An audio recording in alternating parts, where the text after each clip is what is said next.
Praise the Lord. கர்த்தருடைய பரிசுத்த நாமத்துக்கு மகிமை உண்டாவதாக. அதிசீக்கிரமாய் வரப்புகிற இயேசு கிறிஸ்துவின் விலையேறப்பெற்ற நாமத்தினாலே உங்களுக்கு என்னுடைய அன்பின் வாழ்த்துக்கள். இந்த பரிசுத்த நாளிலும் தேவ சன்னிதானத்தில் வந்து ஆண்டவருடைய நாமத்தை மகிமைப்படுத்தும்படி ஆண்டவர் நமக்கு தந்த நல்ல கிருபைகளுக்காக ஸ்தோத்திரம். அங்காங்கே அமர்ந்திருந்தாலும் நிச்சயமாகவே நாம் தேவனை ஆராதிக்கும் போது தேவனுடைய பிரசன்னத்தை அனுபவிக்க முடியும். நிச்சயமாகவே நம்முடைய தேவனாகிய கர்த்தர் தம்முடைய மகிமையின் ஐஸ்வர்யத்தினாலே ஆண்டவர் நம்மை நிறைத்து நம்மை ஆசீர்வதிப்பதற்கு அவர் போதுமானவராக இருக்கிறார். நிச்சயம் இந்த ஆராதனை வேளையில கர்த்தர் உங்களோடு பேசுவார். நிச்சயம் உங்களை விடுதலையாக்குவார். நிச்சயம் உங்களை ஆசீர்வதிப்பார். கண்களை மூடுவோமா? இந்த ஆராதனையின் ஆசீர்வாதத்துக்காக எல்லாரும் ஆண்டவரை நோக்கி பார்ப்போம். ஒரு புதிய மாதத்தை ஆண்டவர் நமக்கு தந்திருக்கிறார். இந்த மாதத்தின் ஒவ்வொரு நாளிலும் கர்த்தருடைய கிருபை நம்மோடு கூட இருப்பதற்கு இந்த ஆராதனை நம்முடைய வாழ்க்கையில மிக முக்கியமானதாக இருக்கிறது. கண்களை மூடி ஆண்டவரை பார்த்து ஸ்தோத்திரம் செலுத்தி ஆண்டவருடைய நாமத்தை மகிமைப்படுத்துவோம். ஸ்தோத்திரம் ஆண்டவரை, கர்த்தர் எங்களுக்கு செய்த எல்லா உபகாரங்களுக்காகவும் நாங்கள் எண்ணத்தை செலுத்துவோம். ரட்சிப்பின் பாத்திரத்தை எடுத்து கொண்டு வந்து கர்த்தருடைய நாமத்தை தொழுது கொள்வதை காட்டிலும் மேலானது எங்கள் வாழ்க்கையில் ஒன்றும் இல்லை தகப்பனே. ஆண்டவரே ஸ்தோத்திரம். பரிசுத்த நாளிலும் தேவரீர் உம்முடைய திருமுகத்தை நோக்கி பார்க்கும்படி ஆண்டவர் தந்த சகல கிருபைகளுக்காக உமக்கு நாங்கள் ஸ்தோத்திரம் செலுத்துகிறோம். கடந்த மாதங்கள் எல்லாம் கர்த்தரங்களை கண்மணி போல பாதுகாத்து புதிய மாதத்தின் முதல் நாளில் தேவனை நோக்கி பார்க்கும்படி தேவரீர் உம்முடைய பிரசன்னத்தை அனுபவிக்கும்படி நீர் எங்களை ஒருமனப்படுத்தி இருக்கிறீர். அதற்காக உமக்கு நன்றி செலுத்துகிறோம். ஆண்டவரே பரிசுத்த ஆவியானவரே, எங்கள் நடுவில் நீர் அசைவாடுவீராக.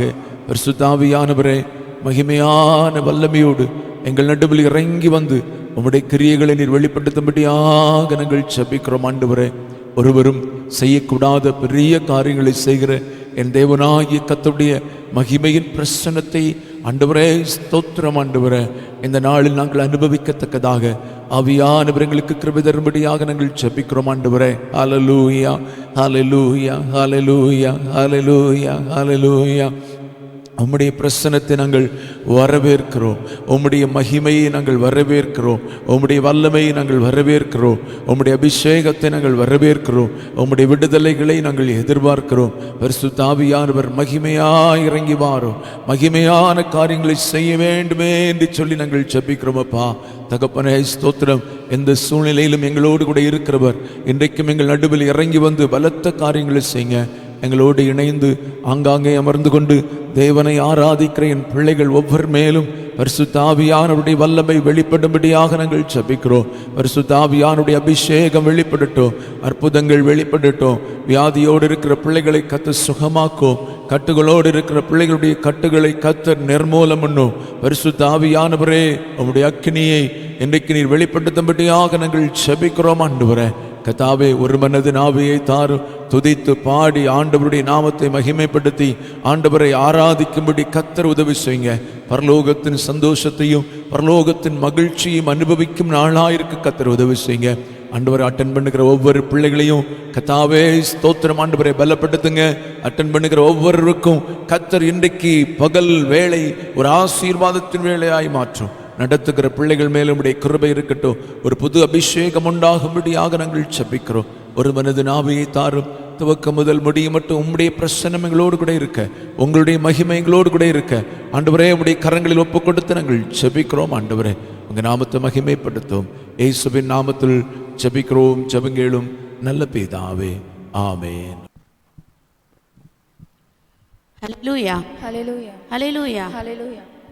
இந்த ஞாயிற்றுக்கிழமை பரிசுத்த நாளின் ஆராதனையில் கூடி வந்திருக்கிற ஒவ்வொரு பிள்ளைகளையும் இயேசுவின் நாமத்தில் வாழ்த்தி வரவேற்கிறோம். நம்ம எல்லாரும் சேர்ந்து ஒரு பாடலை பாடுவோம். இயேசுராஜனின் திருவடிக்கு சரணம் சரணம் சரணம் பாடுவோம். இயேசுராஜனின் திருவடிக்கு சரணம் சரணம் சரணம். ஆத்மநாதனின் மலரடிக்கு சரணம் சரணம் சரணம். இயேசுராஜனின்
ஒரு பாடலை பாடுவோம். கடந்து வந்த பாதைகளை நினைத்து பார்க்கிறேன், நடத்தி வந்த வழிகளை திரும்பி பார்க்கிறேன். எத்தனை நல்லவர், எனக்கு எத்தனை நல்லவர். கடந்த 7 மாதங்கள் முழுவதும் தேவன் நம்மை கண்மணி போல பாதுகாத்து வழி நடத்தி வந்தார். இந்த 8வது மாதத்தையும் காண கிருபை செய்தார். அவருடைய நன்மைகள் எவ்வளவு ஏராளம் ஏராளம். நாம் கடந்து வந்த பாதைகளை நினைத்து பார்க்கும் பொழுது அவருக்கு நன்றி சொல்லாமல் இருக்கவே முடியாது.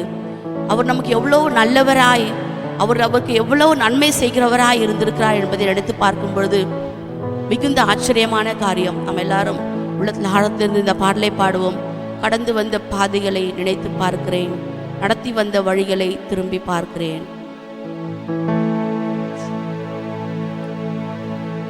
கடந்து வந்த பாதைகளை நினைத்து பார்க்கிறேன், நடத்தி வந்த வழிகளை திரும்பி பார்க்கிறேன்.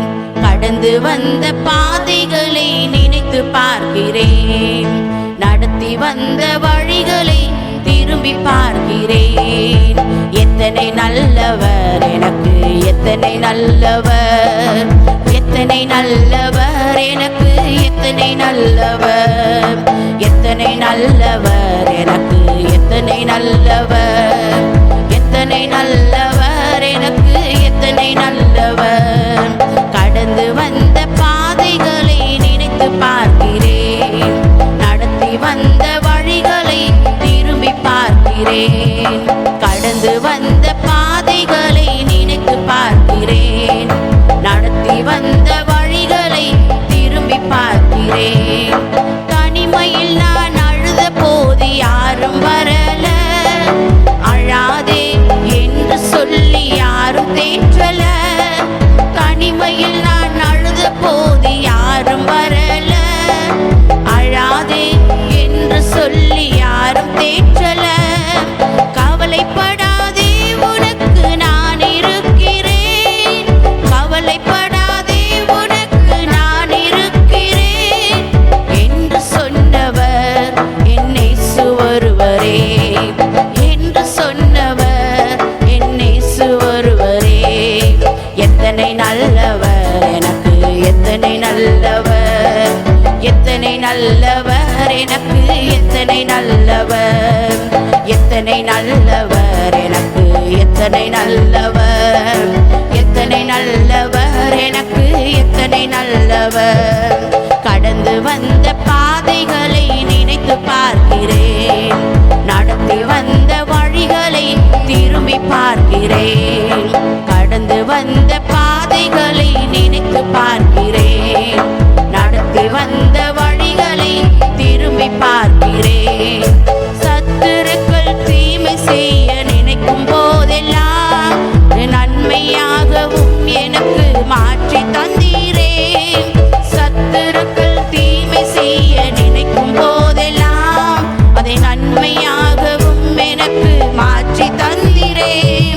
பந்தியை எனக்காக ஆயத்தம் செய்தீர், ஒரு பந்தியை எனக்காக ஆயத்தம் செய்தீர்.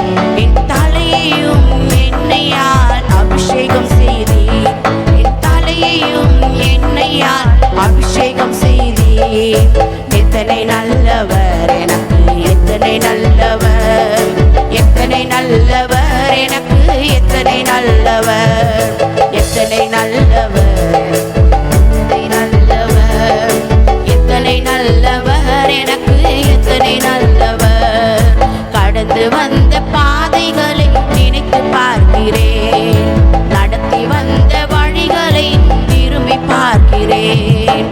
கடந்து வந்த பாதைகளை நினைத்து பார்க்கிறேன், நடத்தி வந்த வழிகளை திரும்பி பார்க்கிறேன். எத்தனை நல்லவர், எனக்கு எத்தனை நல்லவர், எத்தனை நல்லவர், எனக்கு எத்தனை நல்லவர், எத்தனை நல்லவர், எனக்கு எத்தனை நல்லவர், எத்தனை நல்லவர், எனக்கு எத்தனை நல்லவர். ஹல்லேலூயா, ஹல்லேலூயா, ஹல்லேலூயா. இந்த வரியை பார்க்கும் பொழுது, தனிமையில் நான் அழுத பொழுது யாரும் வரல, அழாதே என்று சொல்லி யாரும் தேற்றல, கவலைப்படாதே உனக்கு நான் இருக்கிறேன் என்று சொன்னவரே இயேசு ஒருவரே. நம்முடைய தனிமையான பாதையில் எவ்வளோ கஷ்டங்கள், வருத்தங்கள், இருதயத்தின் வேதனைகள், மன சஞ்சலங்கள், நம்ம தனிமையாய் தள்ளப்பட்டிருந்தோம். அந்த நேரத்தில் ஆட்சி தேய்ச்சி அரவணைக்க, கவலைப்படாத, உனக்கு நான் இருக்கிறேன், நான் உன்னை பார்த்து கொள்கிறேன் என்று சொல்ல ஒரு மனுஷனும் இல்லை. அந்த நேரத்தில் நம்மை ஆட்சி தேற்றும்படியாய் நம்முடைய இயேசு ஒருவரே நம்மோடு கூட இருக்கிறார். கடந்த 7 மாதங்கள் முழுவதும் நாம் நினைத்து பார்க்கும் பொழுது ரொம்ப ஆச்சரியமாக இருக்கும். உலக மனிதர்கள் நம்ம காப்பாற்றலை, நம்முடைய செல்வமோ நம்முடைய பணமோ நம்மளை காப்பாற்றலை. தேவனுடைய கிருபை மாத்திரம்தான் நம்மை காப்பாற்றினது. அவருடைய இரக்கம் மாத்திரம்தான் நம்மோட கூட இருந்தது. கவலைப்படாதேன்னு சொல்லி நம்மை ஆட்சி தேற்றி அவர் அரவணைத்தார்.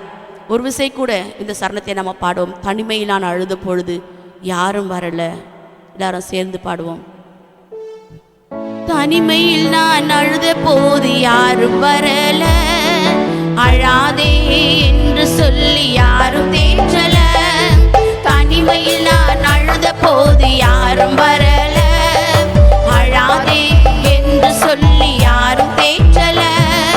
கவலைப்படாதே உனக்கு நான் இருக்கிறேன், கவலைப்படாதே உனக்கு நான் இருக்கிறேன் என்று சொன்னவர் என் இயேசு ஒருவரே, என்று சொன்னவர் என் இயேசு ஒருவரே.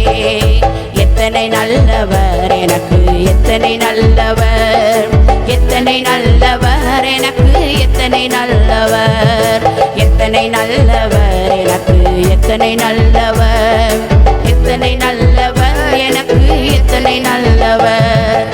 கடந்து வந்த பாதைகளை நினைத்து பார்க்கிறேன், நடத்தி வந்த வழிகளை திரும்பி பார்க்கிறேன். கடந்து வந்த பாதைகளை நினைத்து பார்க்கிறேன், நடத்தி வந்த வழிகளை திரும்பி பார்க்கிறேன். சத்துருக்கள் தீமை செய்ய நினைக்கும் போதெல்லாம் அதை நன்மையாகவும் எனக்கு மாற்றி தந்தீரே.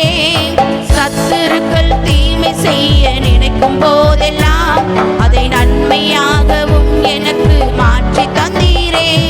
ஒரு பந்தியை எனக்காக ஆயத்தம் செய்தீர், ஒரு பந்தியை எனக்காக ஆயத்தம் செய்தீர். என் தலையையும் எண்ணெயால் அபிஷேகம் செய்தீர், என் தலையையும் எண்ணெயால் அபிஷேகம் செய்தீர். எத்தனை நல்லவர் எனக்கு, எத்தனை நல்லவர், எத்தனை நல்லவர் எனக்கு, எத்தனை நல்லவர், எத்தனை நல்லவர் எனக்கு, எத்தனை நல்லவர், எத்தனை நல்லவர் எனக்கு, எத்தனை நல்லவர். கடந்து வந்த பாதைகளை நினைத்து பார்க்கிறேன், நடத்தி வந்த வழிகளை திரும்பி பார்க்கிறேன். கடந்து வந்த பாதைகளை நினைத்து பார்க்கிறேன், நடத்தி வந்த வழிகளை திரும்பி பார்க்கிறேன். எத்தனை நல்லவர் எனக்கு, எத்தனை நல்லவர், எத்தனை நல்லவர் எனக்கு, எத்தனை நல்லவர், எத்தனை நல்லவர் எனக்கு, எத்தனை நல்லவர், எத்தனை நல்லவர் எனக்கு, எத்தனை நல்லவர், எத்தனை நல்லவர் எனக்கு, எத்தனை நல்லவர், எத்தனை நல்லவர் எனக்கு, எத்தனை நல்லவர், எத்தனை நல்லவர். உள்ளத்தின் ஆழத்தில் சொல்லுவோமா? எத்தனை நல்லவர் எனக்கு, எத்தனை நல்லவர். ஹல்லேலூயா. எஸ் ஜீசஸ், உமக்கு ஸ்தோத்திரம் ரட்சனா. ஆமென். உமக்கு ஸ்தோத்திரம், ஸ்தோத்திரம். அவர் எத்தனை நல்லவராயிருந்தார். ஆமென். நம்முடைய வாழ்க்கையில கடந்த 7 மாதங்களில் அவர் நம்முடைய வாழ்க்கையில் எவ்வளவு அற்புதங்களை செய்திருக்கிறார், நமக்கு எவ்வளவு நன்மை செய்தவராக இருக்கிறார், எவ்வளவு நல்ல தேவன் அவர். ஆமென். நம்மை ஸ்தோத்திரிக்கிறோம் ரட்சா. ஆவியானவரே, உம்மை நாங்கள் துதிக்கிறோம் ரட்சா. உமக்கு ஸ்தோத்திரம் அப்பா. Yes Jesus. Hallelujah, hallelujah, hallelujah, hallelujah. உள்ளத்தின் ஆழத்திலிருந்து நம்ம தேவனுக்கு நன்றியுள்ள இருதயத்தோடு கொஞ்ச நேரம் அவரை நம்ம ஸ்தோத்திரித்து ஆராதிப்போமா? ஆமென். நமக்கு ஸ்தோத்திரம் ரட்சா. ஆராதனைக்குரிய தெய்வமே, ஆமென். நமக்கு ஸ்தோத்திரம் அப்பா, நமக்கு ஸ்தோத்திரம் ரட்சா. ஆமென். நன்மை செய்பவரே, எங்கள் வாழ்க்கையில் ஒவ்வொரு நாளும் அதிசயங்களை செய்து வருபவரே, அப்பா உமக்கு ஸ்தோத்திரம் ரட்சா. உமக்கு ஸ்தோத்திரம் அப்பா. நாங்கள் கடந்து வந்த பாதைகள் எல்லாம் நாங்கள் நினைத்து பார்க்கிறோம் ராஜா. நன்றியுள்ள இருதயத்தோடு உமக்கு நாங்கள் நன்றி செலுத்துகிறோம் ராஜா. ஆமென். உமக்கு ஸ்தோத்திரம் அப்பா. ஆமென். உம்மை நாங்கள் துதிக்கிறோம் துதிக்கிறோம் துதிக்கிறோம் துதிக்கிறோம் ராஜா. இயேசுவே அப்பா உமக்கு ஸ்தோத்திரங்களை ஏறெடுக்கிறோம் ராஜா. ஆமென். நன்றியுள்ள இருதயத்தோடு நம்ம தேவனுக்கு நம்ம முழு இருதயத்தோடு அவர் நமக்கு துதி பலிகளை ஏறெடுப்போமா. கடந்த 4 மாதம் முழுவதும் நமக்கு ஃபுல் லாக்டவுன் இருந்த பொழுதும் தேவன் நம்மை அதிசயமாய் வழி நடத்தினாரே. ஆலய ஆராதனை இல்லாமல் இருந்தது. எவ்வளவு நெருக்கமான நேரங்கள், அநேகருக்கு வேலை இல்லாமல் வீட்டில் இருந்தாங்க. ஆனாலும் தேவன் நம்மை அதிசயமாய் வழி நடத்தினாரே. உள்ளத்தில் ஆழத்திலிருந்து அவருக்கு நம்ம நன்றி செலுத்துவோமா. எவ்வளவு நன்மை செய்தவராக இருந்தார். அவர் எவ்வளவு நல்லவர். அவர் எவ்வளவு நல்ல தெய்வமாக இருக்கிறார். ஆமென். நமக்கு ஸ்தோத்திரம் செலுத்துகிறோம் ராஜா. நமக்கு ஸ்தோத்திரம் செலுத்துகிறோம் ராஜா. எங்கள் துதிகணம் மகிமைகளை உமக்கு ஒருவருக்கே செலுத்துகிறோம் ராஜா. இயேசுவே உமக்கு ஸ்தோத்திரம் அப்பா. எங்கள் துதிக்கு பாத்திரரே உமக்கு ஸ்தோத்திரம் அப்பா. எஸ் ஜீசஸ் தூயாதி தூயவரே, ரட்சகரே, நல்லவரே, வல்லவரே, எங்கள் மீட்பரே உமக்கு ஸ்தோத்திரம் ராஜா. ஆமென். உம்மை நாங்கள் உயர்த்துகிறோம், உம்மை நாங்கள் உயர்த்துகிறோம் ராஜா. எஸ் ஜீசஸ் ஹல்லேலூயா ஹல்லேலூயா ஹல்லேலூயா. ஆமென். உமக்கு ஸ்தோத்திரம் அப்பா. வானாதி வானங்களில் வீற்றிருக்கும் எங்கள் நல்ல தெய்வமே அப்பா உமக்கு ஸ்தோத்திரம் ராஜா. சிங்காசனத்தில் வீற்றிருப்பவரே, ஹல்லேலூயா. ஒருவராய் பெரிய காரியங்களை செய்பவரே, அதிசயங்களை செய்பவரே. ஆமென். நமக்கு ஸ்தோத்திரம் ராஜா. அற்புதங்களை செய்பவரே, ஒவ்வொரு நாளும் எங்களை ஆண்டவரே அதிசயமாய் வழிநடத்தி வருபவரே, உமக்கு நாங்கள் நன்றி செலுத்துகிறோம் ராஜா. நன்றியுள்ள இருதயத்தோடு கொஞ்ச நேரம் நாம் அவரை துதிப்போமா. ஒருவரும் சும்மா இருக்க வேண்டாம். 7 மாதங்கள் கண்மணி போல பாதுகாத்து கொண்டாரே. எப்படி போகும் இந்த மாதத்தை, நான் எப்படி கடக்க போகிறேன், இந்த மாதத்தில் தேவன் எனக்கு என்ன செய்ய போகிறாரோ என்று வேதனையோடு இருந்த நாட்கள் எத்தனை. அதை நினைத்து பாருங்க, அதை கொஞ்சம் திரும்பி பாருங்க. தேவன் நமக்கு செய்த நன்மைகள் ஏராளம் ஏராளம் ஏராளம். ஆமென். நமக்கு ஸ்தோத்திரம் ராஜா. இயேசுவே நன்றியுள்ள இருதயத்தோடு உம்மை நாங்கள் தொழுது கொள்ளுகிறோம் அப்பா. உம்மை நாங்கள் தொழுது கொள்ளுகிறோம் ராஜா. எத்தனையோ பேருக்கு இல்லாத பாக்கியத்தை, எத்தனையோ பேருக்கு இல்லாத ஸ்லாக்கியத்தை எங்களுக்கு நீங்க கொடுத்தீரே, எங்கள் குடும்பத்தினருக்கு கொடுத்தீரே ராஜா. உமக்கு நாங்கள் நன்றி செலுத்துகிறோம் ராஜா. ஆமென். இந்த உலகத்துல அம்மாப்பா எதுவும் நிரந்தரம் இல்லை ராஜா. எல்லாம் அழுத பொழுதும் ராஜா இயேசுவே உம்மை உறுதியாய் பற்றி கொள்ளத்தக்கதான கிருபைகளை கொடுத்தீரே. உமக்கு நன்றி அப்பா. எஸ் ஜீசஸ் ஹல்லேலூயா. நீர் ஒருவரே துதிக்கு பாத்திர, நீர் ஒருவரே துதிக்கப்படத்தக்க தெய்வமாக இருக்கிறீர். ஆமென். நீர் ஒருவரே துதிக்கப்படத்தக்க தெய்வமாக இருக்கிறீர் ராஜா. S Jesus. வானங்களும் அதன் சேனைகளும் உம்மை ஓயாமல் துதித்துக் கொண்டிருக்கிறதே ராஜா. இயேசுவே உமக்கு ஸ்தோத்திரம். ஆமென் ஆமென் ஆமென். அப்பா உம்மை நாங்கள் உயர்த்துகிறோம் அப்பா. உம்மை நாங்கள் உயர்த்துகிறோம் ராஜா. எங்கள் ஜீவனுள்ள தேவனை ஆராதிக்கிறோம் அப்பா. ஹல்லேலூயா ஹல்லேலூயா ஹல்லேலூயா. ஆமென். நமக்கு ஸ்தோத்திரம் அப்பா. இந்த உலகத்துல நம்ம தேவனை விட்டா நமக்கு வேற யாரும் இல்லை. நமக்காய் தன்னுடைய ஒரே பேரான குமாரனை கொடுத்து நம்ம மேல எவ்வளவு அன்பு வைத்திருக்கிறார் அவர். அவரை போற நல்ல தெய்வம் வேற ஒருவரும் இல்லை. நம்ம காணுகிற இந்த உலகத்துல எல்லாம் ஒரு நாள் அழிந்து போய்விடும். நம்ம கண்டு கொண்டிருக்கிற, நம்ம வாழ்ந்து கொண்டிருக்கிற இந்த உலகத்துல ஒன்றும் இல்லாமல் எல்லாம் அழிந்து போகும். ஆனால் நம்முடைய தேவன் அவர் பெரியவர். ஜீசஸ். எல்லாரும் சொல்லுவோமா, உம்மை விட்டா எனக்கு வேற யாரும் இல்லப்பா. இந்த உலகத்துல வாழுகிற மனிதர்கள் எல்லாம் வாயில வார்த்தைகளை சொல்லுவாங்க, ஆனா ஒன்றும் நிறைவேற்ற மாட்டாங்க. ஏசப்பா உம்மை விட்டா வேற யாரும் இல்லை ராஜா. எனக்கு உள்ளத்தில் ஆழத்து சொல்லுவோமா, இயேசுவே உலகத்தின் செல்வங்கள், உலகத்தின் பாசம், உலகத்தின் அன்பு எல்லாம் ஒரு நாள் மறைந்து போகும். எதுவுமே நிலையானது அல்ல. நம்ம தேவனுடைய அன்பு மாத்திரம் நிலையானது. எல்லாரும் வாயத்தன்னு சொல்லுவோமா, என்னுடைய ஆசை நீங்க தான்ப்பா, என்னுடைய தேவை நீங்க தான்ப்பா. வேற எது மேல ஆசை வைத்தாலும் இந்த உலகத்தில் அது நிலையானது அல்ல. நம்முடைய ஆசை அவர் மாத்திரமே. நம்முடைய தேவைகள் அநேகம் இருக்கலாம். எனக்கு இது தேவை அது தேவைன்னு சொல்லலாம். ஆனா எல்லாமே அழிந்து போகக்கூடிய காரியம். நம்ம எதெல்லாம் நாடி தேடி போகிறோமோ அதை நம்ம விட்டு ஒரு நாள் கடந்து போய்விடும். நம்முடைய தேவை நம்முடைய இயேசு மாத்திரம். அவர் மாத்திரம் நமக்கு போதும். நம்ம சொந்தம் அவர்தான், நம்ம சொத்து அவர்தான். நம்ம சொந்த பந்தங்கள்லாம் சொல்லுவாங்க, நம்ம குடும்பத்துல ஒரு நபரை இழந்து போகும்போது நம்ம சொந்த பந்தங்கள்லாம் சொல்லுவாங்க, ஒரு எமோஷனலா வந்து பேசிடுவாங்க, கவலைப்படாத, கடைசி வரையும் நான் உன்னை பார்த்துக்கிறேன், கவலைப்படாத, நாங்களா இருக்கிறோம்ல, நீ எதுக்கு கவலைப்படுற.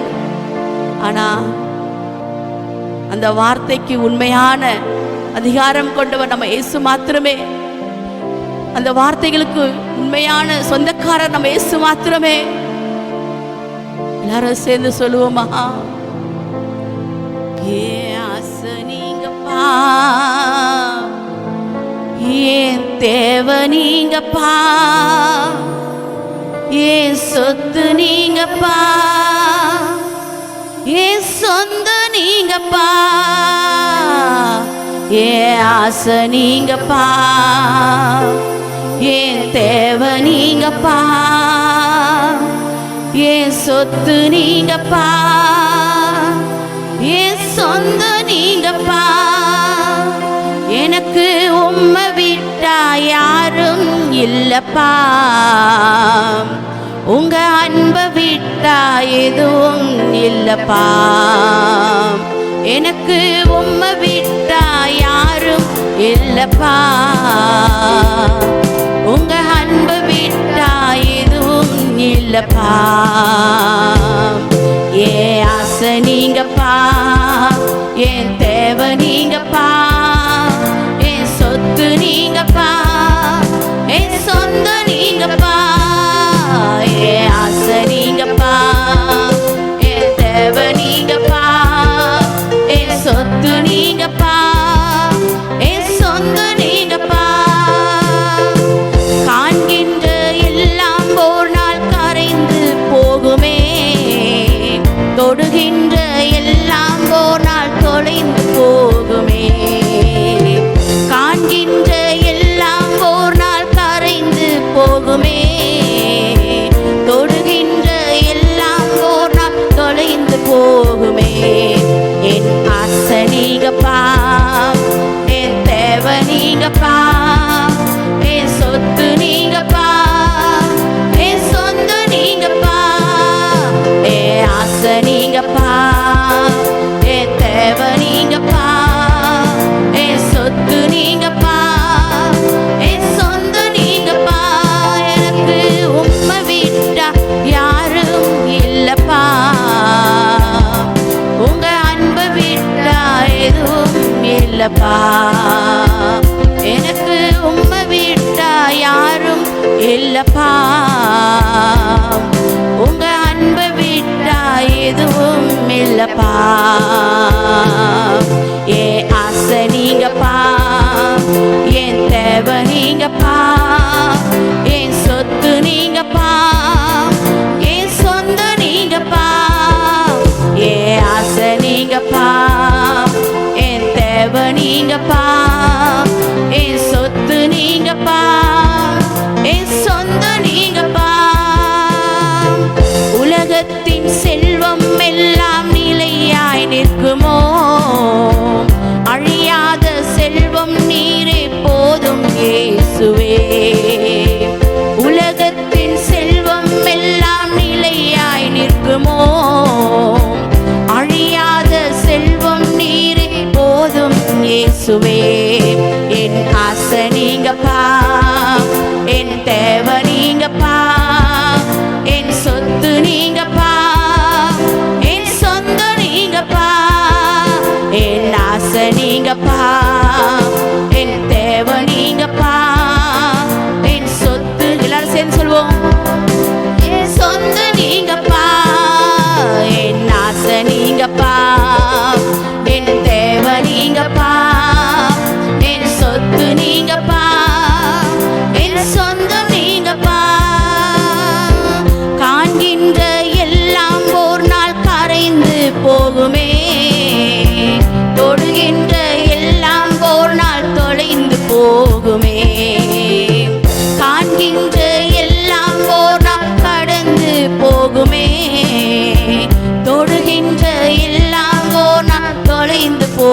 போதுமே.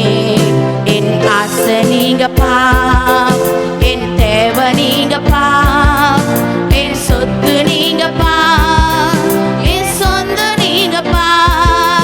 என் ஆசை நீங்கப்பா, என் தேவை நீங்கப்பா, என் சொத்து நீங்கப்பா, என் சொந்தம் நீங்கப்பா. உலகத்தின் செல்வம் எல்லாம் நிலையாய் நிற்குமோ? அழியாத செல்வம் நீரே போதும் இயேசுவே. உலகத்தின் செல்வம் எல்லாம் நிலையாய் நிற்குமோ? அழியாத செல்வம் நீரே போதும் இயேசுவே.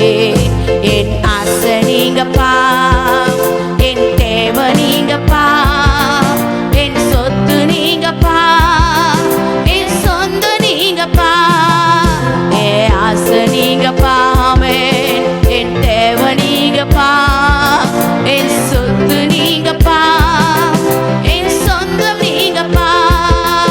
என் ஆசை நீங்கப்பா. எல்லாரும் சேர்ந்து சொல்லுவோம், என் தேவை நீங்கப்பா. உள்ளத்தின் ஆழத்துல சொல்லுவோமா? என் சொந்த நீங்கப்பா. என் ஆசை, என் தேவை,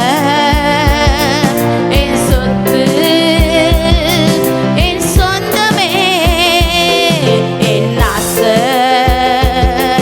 என் தேவை, என் சொத்து, என் சொந்தமே. ஹல்லேலூயா. எஸ் ஜீசஸ், ஆமென். உலகத்தில் உள்ள பொருட்கள் ஒன்றும் நிலையாய் நிற்பதில்லை. ஆனா நம்முடைய இயேசுப்பாவுடைய அன்பு மாத்திரம் நமக்கு நிலையானது. அவரே நமக்கு போதுமானவர். ஹல்லேலூயா. எஸ் ஜீசஸ், ஆமென். அப்பா, நீங்க மாத்திரம் எனக்கு போதும்பா. என் வாழ்க்கையில நீங்க மாத்திரம் போதும் ரட்சா. வேற ஒன்றும் வேண்டாம்ப்பா. உலகத்தை நான் சேர்த்து வைக்கிற பணமோ பொருளோ எதுவும் என்னை காப்பாற்ற போவதில்லை. நீங்க மாத்திரம் போதும் ரட்சா. இந்த காலை வேளையில உள்ளத்தின் ஆழத்திலிருந்து சொல்லுவோமா? நீங்க மாத்திரம் எனக்கு போதும்பா. நம்ம கரங்களை உயர்த்தி சொல்லுவோமா? நீங்க மாத்திரம் போதும் ரட்சா. ஆமென். நீங்க மாத்திரம் போதும்பா. எனக்கு உம்மை விட்டா யாரும் இல்லப்பா. உங்க அன்பை விட்டா எதுவும் இல்லப்பா. எனக்கு உம்மை விட்டா யாரும் இல்லப்பா. உங்க அன்பை விட்டா எதுவும் இல்லப்பா. என் ஆசை நீங்கப்பா, என் தேவை நீங்கப்பா, என் சொத்து நீங்கப்பா, என் சொந்தம் நீங்கப்பா. என் ஆசை நீங்கப்பா. எல்லாரும் சேர்ந்து சொல்லுவோம், தேவை நீங்கப்பா, என் சொத்து நீங்கப்பா, என் சொந்தம் நீங்கப்பா. என் ஆசை நீங்கப்பா, என் தேவை நீங்கப்பா, என் சொத்து நீங்கப்பா, என் சொந்தம் நீங்கப்பா. என் ஆசை, என் தேவை, என் சொத்து, என் சொந்தமே. ஹல்லேலூயா. ஆமென். ஸ்தோத்திரம் ராஜா. ஹல்லேலூயா, ஹல்லேலூயா, ஹல்லேலூயா. ஓடிதார ஷபர போரதிரதலர கரதலரபா. ரிதாரதலர ஷபர போரதிரதலர பலரபரபா. ஆவியானவரே, உமக்கு ஸ்தோத்திரம் செலுத்துகிறோம் ராஜா. உமக்கு ஸ்தோத்திரம் செலுத்துகிறோம் ராஜா. இந்த உலகத்துல ஒன்றுமே நிலை இல்லப்பா. நீங்க மாத்திரம் நிரந்தரமானவர். நீங்க மாத்திரம் எனக்கு போதுமானவர். நீங்க மாத்திரம் என் வாழ்க்கையில போதுமானவர் ராஜா. ஒளி பாரதர ஷபர போரதிரதலரபரபா. ரியாந்தர ஷகரதிரதலரபரபலரதிரதலரபலரபரபா. இயேசுவே, உமக்கு ஸ்தோத்திரம். தேவ சபையே, தேவ சபையை இந்த காலை வேளையில அவரை நோக்கி நீ சொல்லுவியா, எனக்கு நீங்க மாத்திரம் போதும்ப்பா, நீங்க மாத்திரம் போதும் ராஜா, இந்த உலகத்துல எனக்கு வேற ஒன்றும் வேண்டாம்ப்பா, உங்க அன்பு மாத்திரம் போதும்ப்பா, உங்க அன்பு மாத்திரம் எனக்கு போதும் ராஜா. ஹல்லேலூயா. ரிதல ரஷல ரதிரதர பலர பர பலரப ரிகரதல ரந்திர ஷவர போரதிரதல ரபரப. இருதயத்தில் வேதனையோடு எனக்கு யாரும் இல்லையே என்று ஏங்கிக் கொண்டிருக்கிற தேவ பிள்ளையே, ஆன்லைன் மூலமா இதை பார்த்து ஜெபித்துக் கொண்டிருக்கிற தேவ பிள்ளையே, கவலைப்படாத. உனக்காய் சிலுவையில் தன்னுடைய முழு ரத்தத்தையும் சிந்தின இயேசு உன்னை நோக்கி பார்த்து கொண்டே இருக்கிறார். உன்னை விடுவிக்கும்படியாய், உன்னை தொடும்படியாய், உன்னை தொட்டு சுகமாக்கும்படியாய், உன்னை தொட்டு ஒரு அற்புதத்தை செய்யும்படியாய் அவர் ஆவலாய் உன்னை பார்த்து கொண்டே இருக்கிறார். உன் முழு இருதயத்தை அவருக்கு தந்துவிடு, உன்னுடைய உள்ளத்தை அவருக்கு தந்துவிடு. ஹல்லேலூயா, ஹல்லேலூயா. ஒரு விஷயம் கூட சொல்லுவோமா, ஏன் ஆசை நீங்கப்பா, ஏன் தேவை நீங்கப்பா, ஏன் சொத்து நீங்கப்பா, ஏன் சொந்த நீங்கப்பா, ஏன் ஆசை நீங்கப்பா, ஏன் தேவை நீங்கப்பா, ஏன் சொத்து நீங்கப்பா, ஏன் சொந்தம் நீங்கப்பா. நம்ம வாழ்க்கையில அவர் மட்டும் நமக்கு ஆசை நாயகனாயிருக்கட்டும். அவர் மட்டும் நம்முடைய தேவைகளை சந்திக்கிறவராய், நமக்கு தேவை யார் என்று கேட்டீங்கன்னா அவராக இருக்கட்டும். அவர் மட்டும் நமக்கு சொத்தாய் சொந்தமாக இருக்கட்டும். வானத்தையும் பூமி உண்டாக்கின தேவன் நமக்கு சொத்தாக சொந்தமாக இருப்பார்னு சொன்னா, இந்த உலகத்துல நீ எதற்கும் பயப்பட வேண்டிய அவசியம் இல்லை. எந்த தேவைகளுக்கும் நீ கலங்கி நிற்க வேண்டிய அவசியம் இல்லை. இன்னைக்கு அவர் மட்டும் உனக்கு தேவையாக, அவர் மட்டும் உனக்கு ஆசையாக, அவர் மட்டும் உனக்கு சொத்தாக, அவர் மட்டும் உனக்கு சொந்தமா இருப்பதற்கு நீ விரும்பு. அவரும் கூட இருந்தா, அவர் உனக்கு சொத்தா இருந்தா, சொந்தமா இருந்தா, எல்லா காரியங்களையும் அவர் உன் கூட இருந்து கைகூடி வர செய்கிற தேவனாக இருப்பார். இந்த மாதத்தில் உன் ஆசை, உன் தேவை எல்லாம் ஏசப்பாவா இருக்கட்டும். உன் ஆசை தேவை எல்லாம் இயேசுவாக இருக்கட்டும். இந்த மாதம் நிச்சயமாகவே உனக்கு ஆசீர்வாதத்தின் மாதமாய், நன்மைகளின் மாதமாய், சமாதானத்தின் மாதமாய் கர்த்தர் உனக்கு மாற்றி தருவதற்கு போதுமானவராயிருக்கிறார். சர்வ வல்லமை உள்ள தெய்வமே, உம்முடைய மகா பெரிய பிரசனத்துக்காக உமக்கு நன்றி. ஆவியானவர் எங்கள் நடுவில் அசைவாடினீர், கிரியை செய்தீர், உமக்கு நாங்கள் நன்றி செலுத்துகிறோம். தொடர்ந்து எங்கள் நடுவிலே ஆவியானுடைய பிரசனம் கூட இருக்கட்டும். கர்த்தாவே, தொடர்ந்து எங்களோடு பேசும் உடைய வார்த்தையை கேட்பதற்கு எங்கள் காதுகளை திறந்தருளும் ஜெபிக்கிறோம். உம்முடைய திருக்கரத்தில் அர்ப்பணிக்கிறோம். ஆசீர்வதியும் இயேசுவின் நாமத்தில் ஜெபிக்கிறோம். ஜெபங்களும் நல்ல பிதாவே, ஆமென், ஆமென், ஆமென். Praise the Lord. ஆண்டவராகிய இயேசு கிறிஸ்துவின் விலையேறப்பெற்ற நாமத்தினாலே உங்களுக்கு என்னுடைய அன்பின் வாழ்த்துக்களை நான் தெரிவித்துக் கொள்கிறேன். இந்த பரிசுத்த நாளிலும் தேவனுடைய நாமத்தை மகிமைப்படுத்தவும், தேவனை ஆராதிக்கவும், தேவன் தந்த நல்ல கிருபைகளுக்காக நான் ஆண்டவருக்கு ஸ்தோத்திரம் செலுத்துகிறேன். ஆண்டவரை ஆராதித்து கர்த்தருடைய ஒரு புதிய பலனையும், புதிய விடுதலையையும், ஒரு புதிய ஆசீர்வாதத்தையும் பெற்றுக்கொள்ளும்படி தேவனாகிய கர்த்தர் நமக்கு உதவி செய்தபடினாலே கர்த்தருக்கு நன்றி செலுத்துகிறேன். தொடர்ந்து நாம் கர்த்தருடைய வார்த்தைக்கு நேராய் நாம் கடந்து செல்ல போகிறோம். கடந்த சில நாட்களாகவே நாம் தியானித்து கொண்டு வரக்கூடிய ஒரு நபர் எலியா என்கிறதான பரிசுத்தவானை குறித்து நாம் தியானித்து கொண்டு வருகிறோம். கடந்த வாரத்தில் கர்த்தர் நம்மோடு பேசினதான காரியத்தை நான் உங்களுக்கு ஞாபகப்படுத்திவிட்டு இன்றைக்கான செய்திக்கு நேராய் கடந்து செல்ல போகிறேன்.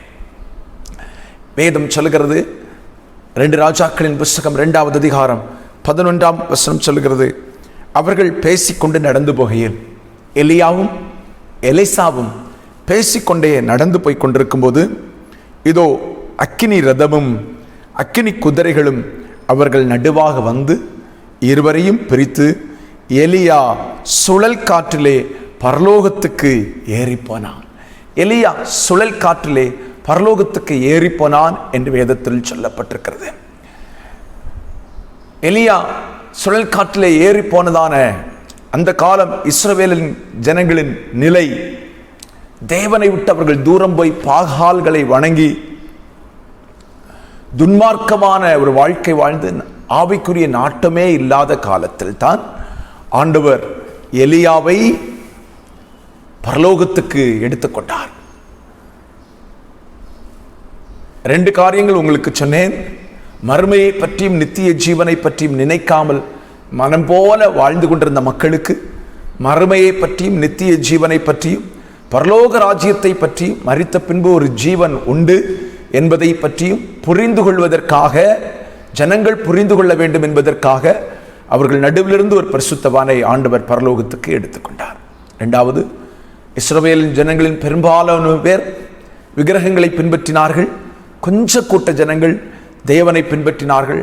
அவர்கள் தேவனை பின்பற்றுவதில் பின்வாங்கி போய்விடக்கூடாது, அவர்களுக்கு உற்சாகம் உண்டாக வேண்டும், தேவனை பின்பற்றுகிறவர்களுக்கு பிரதிபலன் உண்டு, பரலோக ராஜ்யம் உண்டு என்கிற நம்பிக்கையை கொடுப்பதற்காக அவர்கள் நடுவிலிருந்து எலியாவை ஆண்டவர் பரலோகத்துக்கு எடுத்துக்கொண்டார் என்று சொல்லி கர்த்தர் நம்மோடு பேசினார். தேவனுடைய பிள்ளைகளே, ஆண்டுடைய வருகையின் நாளில் நமக்கு ஒரு நம்பிக்கை இருக்கிறது என்பதை குறித்து கடந்த வாரத்தில் கர்த்தர் நம்மோடு பேசினார். நான் கர்த்தருக்கு ஸ்தோத்திரம் செலுத்துகிறேன்.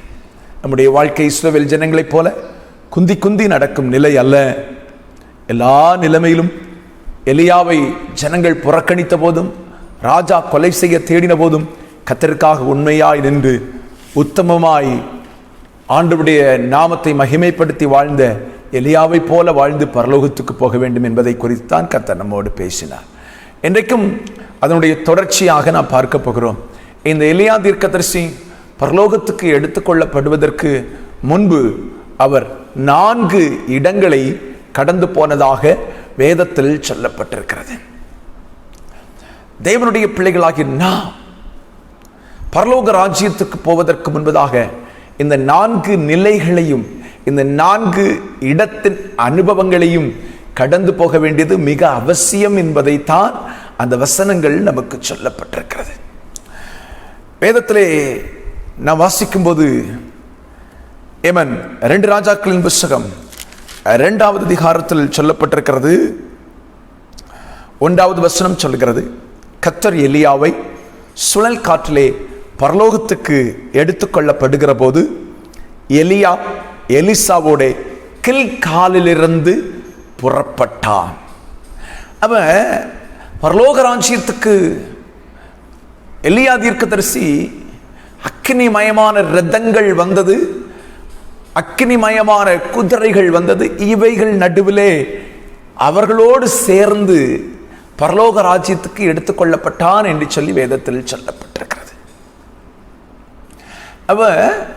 அதற்கு முன்பு அவர் கடந்து போன 4 இடங்கள் மிக முக்கியமான இடங்கள். முதலாவது அவர் புறப்பட்டது, வேதம் சொல்கிறது, எலியாவோட எலிசாவும் எலியாவுடைய வேலைக்காரனாகிய எலிசாவும் கூட கடந்து போனார் என்று வேதத்தில் சொல்லப்பட்டிருக்கிறது.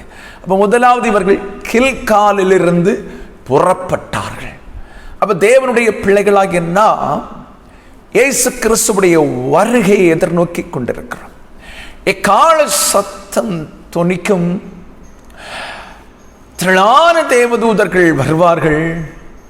அவர்களோடு கூட சேர்ந்து நாமும் பரலோகத்துக்கு எடுத்துக்கொள்ளப்பட வேண்டும் என்கிறதான ஆசையோடு எதிர்பார்ப்போடு வாழ்ந்து கொண்டிருக்கிற இந்த காலங்கள். அப்ப நம்ம பரலோகத்துக்கு கடந்து போக வேண்டும் என்று சொன்னால் முதலாவது நாம் புறப்பட வேண்டிய இடம் ஒன்று இருக்கிறது. கில்காலிலிருந்து புறப்பட வேண்டும். கில்கால் என்று சொன்னால் என்னவென்று வேதத்தில் சொல்லப்பட்டிருக்கிறது. யோசுவாவின் புஸ்தகம் 5ஆம் அதிகாரம் 9வது வசனத்தை நீங்கள் திருப்பி பார்த்தால், யோசுவாவின் புஸ்தகம் ஜாஷுவா சாப்டர் 5 verse 9 அங்கே சொல்லப்பட்டிருக்கிறது. கில்கால் என்று சொன்னால் என்ன என்று சொல்லப்பட்டிருக்கிறது. கர்த்தர் யோசுவாவை நோக்கி, இன்று எகிப்தின் நிந்தையை உங்கள் மேல் இராதபடி புரட்டி போட்டேன் என்றார். அதனால் அந்த ஸ்தலம் இந்நாள் வரைக்கும் கில்கால் எனப்படுகிறது என்று சொல்லி வேதத்தில் சொல்லப்பட்டிருக்கிறது. அப்ப ஆண்டவர் எகிப்தின் நிந்தையை இஸ்ரவேல் ஜனங்களை விட்டு நீக்கி போட்டதான ஒரு இடம்தான் கில்கால் என்று சொல்லப்பட்டிருக்கிறது. அப்ப அதற்கு முன்னே அந்த கில்காலிலே இஸ்ரவேல் ஜனங்கள் செய்ததான காரியங்கள் மிக மிக அவசியமானவைகள். அதுதான் நம்முடைய வாழ்க்கையில தேவையான ஒன்றாய் இருக்கிறது என்பதை வேதத்தில் சொல்லப்பட்டிருக்கிறது. எகிப்திலிருந்து புறப்பட்டு வந்ததான எல்லா ஜனங்களும், அதாவது 18 வயதிற்கு மேற்பட்டவர்கள் அத்தனை பேரும் விருத்த சேதனம் பண்ணப்பட்டிருந்தார்கள். அவர்கள் எகிப்திலிருந்து புறப்பட்டு வருகிற வழியில் 40 வருடம் கிட்டத்தட்ட பிரயாணம் பண்ணி வந்தார்கள். 40 வருடத்தில் அதற்கு பின்பு பிறந்த பிள்ளைகளுக்கோ அல்லது எகிப்திலிருந்து புறப்பட்டதான 18 வயதிற்கு கீழுள்ள பிள்ளைகளுக்கோ ஒருவருக்கும் விருத்த சேதனம் செய்யப்படவில்லை. ஆபிரகாமோடு ஆண்டவர் உடன்படிக்கை செய்யும் போது விருத்த சேதனத்தின் மூலமாய் உடன்படிக்கை செய்து கொண்டார் என்று சொல்லி வேதத்தில் சொல்லப்பட்டிருக்கிறது. உன் வீட்டில் பிறக்கக்கூடிய ஆண் மக்கள் அத்தனை பேருக்கும் நீ விருத்த சேதனம் செய்து கொள்ள வேண்டும். விருத்த சேதனம் என்பது ஒரு சுத்திகரிப்புக்கு அடையாளமான ஒன்றாக இருக்கிறதாக வேதாகமத்தில் சொல்லப்பட்டிருக்கிறது. வேதம் சொல்கிறது, கிட்டத்தட்ட 40 வருடங்கள் ஒருவருக்கும் விருத்த சேதனம் பண்ணப்படவில்லை. ஏற்கனவே விருத்த சேதனம் பண்ணப்பட்ட அநேகர் இல்ல, கிட்டத்தட்ட எல்லாரும் யோசுவாவும் காலேப்பும் தவிர மீதி அத்தனை பேரும் வனாந்தரத்திலே மரித்து போய்விட்டார்கள். இப்பொழுது இருக்கக்கூடியவர்கள் யாரும் கிட்டத்தட்ட விருத்த சேதனம் செய்யப்படாதவர்களாக இருந்தார்கள். வேதத்தில் சொல்லப்பட்டிருக்கிறது, ஸ்தோத்திரம், கர்த்தருடைய சத்தத்திற்கு கீழ்ப்படியாமற் போன எகிப்திலிருந்து புறப்பட்ட யுத்த புருஷனாகிய யாவரும் ஆளும் மற்றும் இஸ்ரவேல் புத்திரர் 40 வருஷம் வனாந்தரத்தில் நடந்து திரிந்தார்கள் என்று சொல்லி வேதத்தில் சொல்லப்பட்டிருக்கிறது. வேதம் சொல்கிறது, அவர்களுக்கு பதிலாக அவர் எழும்ப பண்ணினதான அவர்கள் பிள்ளைகளை யோசுவா விருத்த சேதனம் பண்ணினான். வழியிலே அவர்களை விருத்த சேதனம் பண்ணினபடினாலே வழியிலே அவர்கள் விருத்த சேதனம் பண்ணாததினாலே அவர்கள் விருத்த சேதனம் இல்லாதிருந்தார்கள். ஜனங்கள் எல்லாரும் விருத்த சேதனம் பண்ணப்பட்டு தீர்ந்த பின்பு அவர்கள் குணமாக மட்டும் தங்கள் இடத்திலே பாளையத்தில் தரித்திருந்தார்கள். அப்போதான் ஆண்டவர் சொன்னார் யோசுவாவை பார்த்து, இன்று எகிப்தின் நிந்தையை புரட்டி போட்டேன், இந்த இடத்திற்கு நீ கில்கால் என்று பெயரிட வேண்டும். அப்ப கில்கால் என்று சொல்லக்கூடியது இஸ்ரவேல் ஜனங்கள் தங்களை விருத்த சேதனத்தின் மூலமாய் தேவனோடு உடன்படிக்கையை புதுப்பித்த இடமும் தேவனுடைய உடன்படிக்கைக்கு கீழ்ப்படிந்த இடமும். ஸ்தோத்திரம், கர்த்தருக்கு மகிமை உண்டாவதாக. கர்த்தருக்கென்று தங்களை அர்ப்பணித்து பரிசுத்தம் பண்ணி கொண்ட இடமுமாக இருக்கிறது. அப்ப எலியா முதலாவது கடந்து போனதான இடம், பரலோகத்துக்கு போவதற்கு முன்பதாக எலியா கடந்து போனதான முதல் இடம் என்று சொல்லுவது கில்கால். கில்கால் என்று சொல்லக்கூடியது நம்மை சுத்திகரிக்கும் இடம். தேவனுடைய உடன்படிக்கைகளை கை கொண்டு தேவன் நமக்கு பண்ணினதான வார்த்தைகளுக்கு கீழ்ப்படிந்து நம்மை பரிசுத்தமாக்கி கொள்ளும் இடம்தான் கில்கால் என்று சொல்லி வேதத்தில் சொல்லப்பட்டிருக்கிறது. அப்ப தேவனுடைய பிள்ளைகளாகிய நாம் ஒன்றை புரிந்து கொள்ள வேண்டும். எலியா முதலாவது பரலோகத்துக்கு போவதற்கு முன்பதாக புறப்பட்டதான இடம் கில்கால். அப்படியானால் தேவ பிள்ளைகளே, நாம் பரலோகத்துக்கு போக வேண்டுமானால் கில்காலில் இருந்து புறப்பட வேண்டாம். அப்படின்னா என்ன அர்த்தம்னா, நம்மை பரிசுத்தம் பண்ணி கொண்டு பரலோகத்துக்கு போகும் பாதைக்கு நேராக பிரயாணத்தை நாம் ஆரம்பிக்க வேண்டும். Praise the Lord. கர்த்தருக்கு மகிமை உண்டாவதாக. ஒன்றை புரிந்து கொள்ளுங்கள், கில்காலின் அனுபவம் இல்லாமல் ஒருவனும் பரலோகத்துக்கு போக முடியாது. ஒரு மனிதன் இப்படியாக பிரசங்கம் பண்ணினதை நான் கேட்டேன். அவன் பிரசங்கம் பண்ணி கொண்டிருக்கும் போதே என் இருதயம் மிக வேதனை அடைய ஆரம்பிச்சு. அவன் சொல்றான், எப்படி வேணாலும் வாழலாப்பா, கிருபையின் காலம்தான் இது. ஒருவேளை நீ நரகத்துக்கு போனா பவுலும் உன் கூட நரகத்துக்கு இருப்பான். ஒருவேளை நீ நரகத்துக்கு போனா இயேசுவும் அங்கத்தான் இருப்பாரு அப்படின்னு பிரசங்கம் பண்றான். தன் வாழ்க்கையில் செய்த பாவத்தை விட்டு மனம் திரும்ப முடியாதவனுடைய பிரசங்கங்கள் இப்படித்தான் இருக்கும் என்பதை புரிந்து கொள்ளுங்கள். ஆனால் எலியாவை கவனித்துக் கொள்ளுங்கள். கில்காலிலிருந்து புறப்பட்டான். கில்கால் எகிப்தின் நிந்தை மாற்றப்பட்ட இடம். எகிப்தின் பாவ அடிமைத்தனத்துக்கு தங்களை ஸ்தோத்திரம் விட்டு, அதாவது இனி நாங்கள் எகிப்தின் பாவ அடிமைத்தனத்துக்கு திரும்புவதில்லை என்று தீர்மானம் பண்ணி ஆபிரகாமுக்கு ஆண்டவர் பண்ணின உடன்படிக்கையின்படி தங்கள் முற்பிதாக்கள் செய்த விருத்த சேதனத்தை அவர்கள் கில்கால்களை செய்து கொண்டார்கள். அதற்கு பின்பு தான் ஆண்டவர் வாக்கு பண்ணினதான பாலும் காமன் தேனும் ஓடக்கூடியதான கானான் தேசத்துக்குள் அவர்கள் அடிகளை எடுத்து வைக்க முடிந்தது. பரலோகத்துக்கு போக வேண்டும்னு சொன்னா பரிசுத்தம் இல்லாம பரலோகத்தை நீ எட்டி கூட பார்க்க முடியாது. பரிசுத்தம் இல்லாம நீ தரிசனத்துல கூட பரலோகத்தை பார்க்க முடியாது. ஏன்னா பரலோகம் என்பது பரிசுத்த தேவன் வாசம் பண்ணும் இடம்.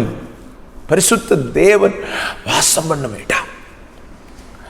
பரலோகம் என்பது பரிசுத்தம் நிறைந்த இடம். பாவிகள் உட்பிரவேசிக்கும் இடம் அல்ல. பாவிகளுக்கு பரலோகத்தின் வாசல் திறக்கப்படுவதும் இல்லை. பாவிகள் பரலோக ராஜ்யத்துக்குள் பிரவேசிக்க நினைத்து கூட பார்க்க முடியாது.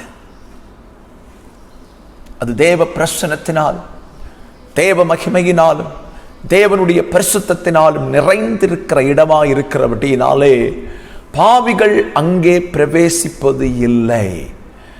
அதைத்தான் நம்முடைய வேதம் தெளிவாய் சொல்கிறது. பாவிகளுக்கு, பாவம் செய்கிறவர்களுக்கு, துன்மார்க்கமாய் நடக்கிறவர்களுக்கு, தேவனுடைய கற்பனைகளையும் பிரமாணங்களையும் கை கொள்ளாதே போகிறவர்களுக்கு நரகம் என்று சொல்லி வேதத்தில் சொல்லப்பட்டிருக்கிறது. பரிசுத்தவான்கள் மட்டுமே பரிசுத்த தேவன் வாசம் பண்ணக்கூடிய பரலோக ராஜ்யத்துக்குள் பிரவேசிக்க முடியும். ஆகவே தான் எலியா முதலாவது கடந்து போன இடம், அந்த இடத்தை விட்டு அவன் கடந்து போகிறான். கில்கால்களை விட்டு புறப்படுகிறான்.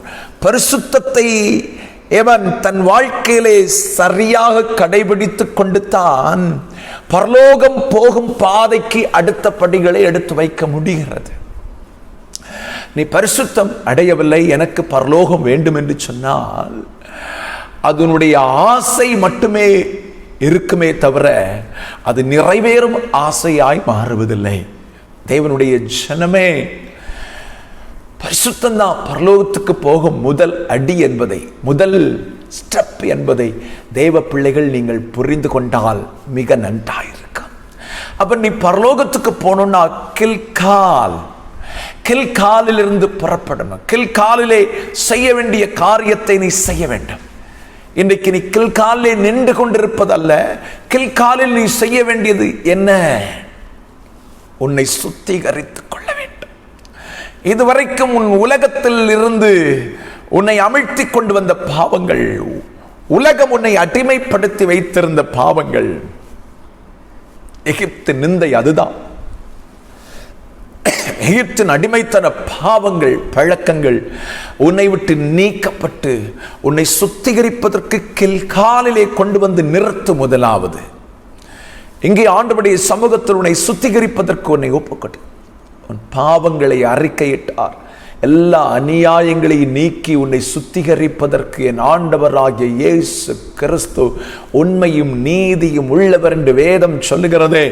இந்த பகல் நேரத்தில் தேவஜனமே, தேவ சத்தத்தை கேட்டுக்கொண்டிருக்கிற தேவனுடைய பிள்ளையே, உன்னை எவ்வளவு தூரம் சுத்திகரிக்க முடியுமோ 100க்கு 100 நீ சுத்தமாவதற்கு இயேசுவின் இரத்தத்தை நம்பி உன் பாவங்களை அறிக்கையிட ஆரம்பி.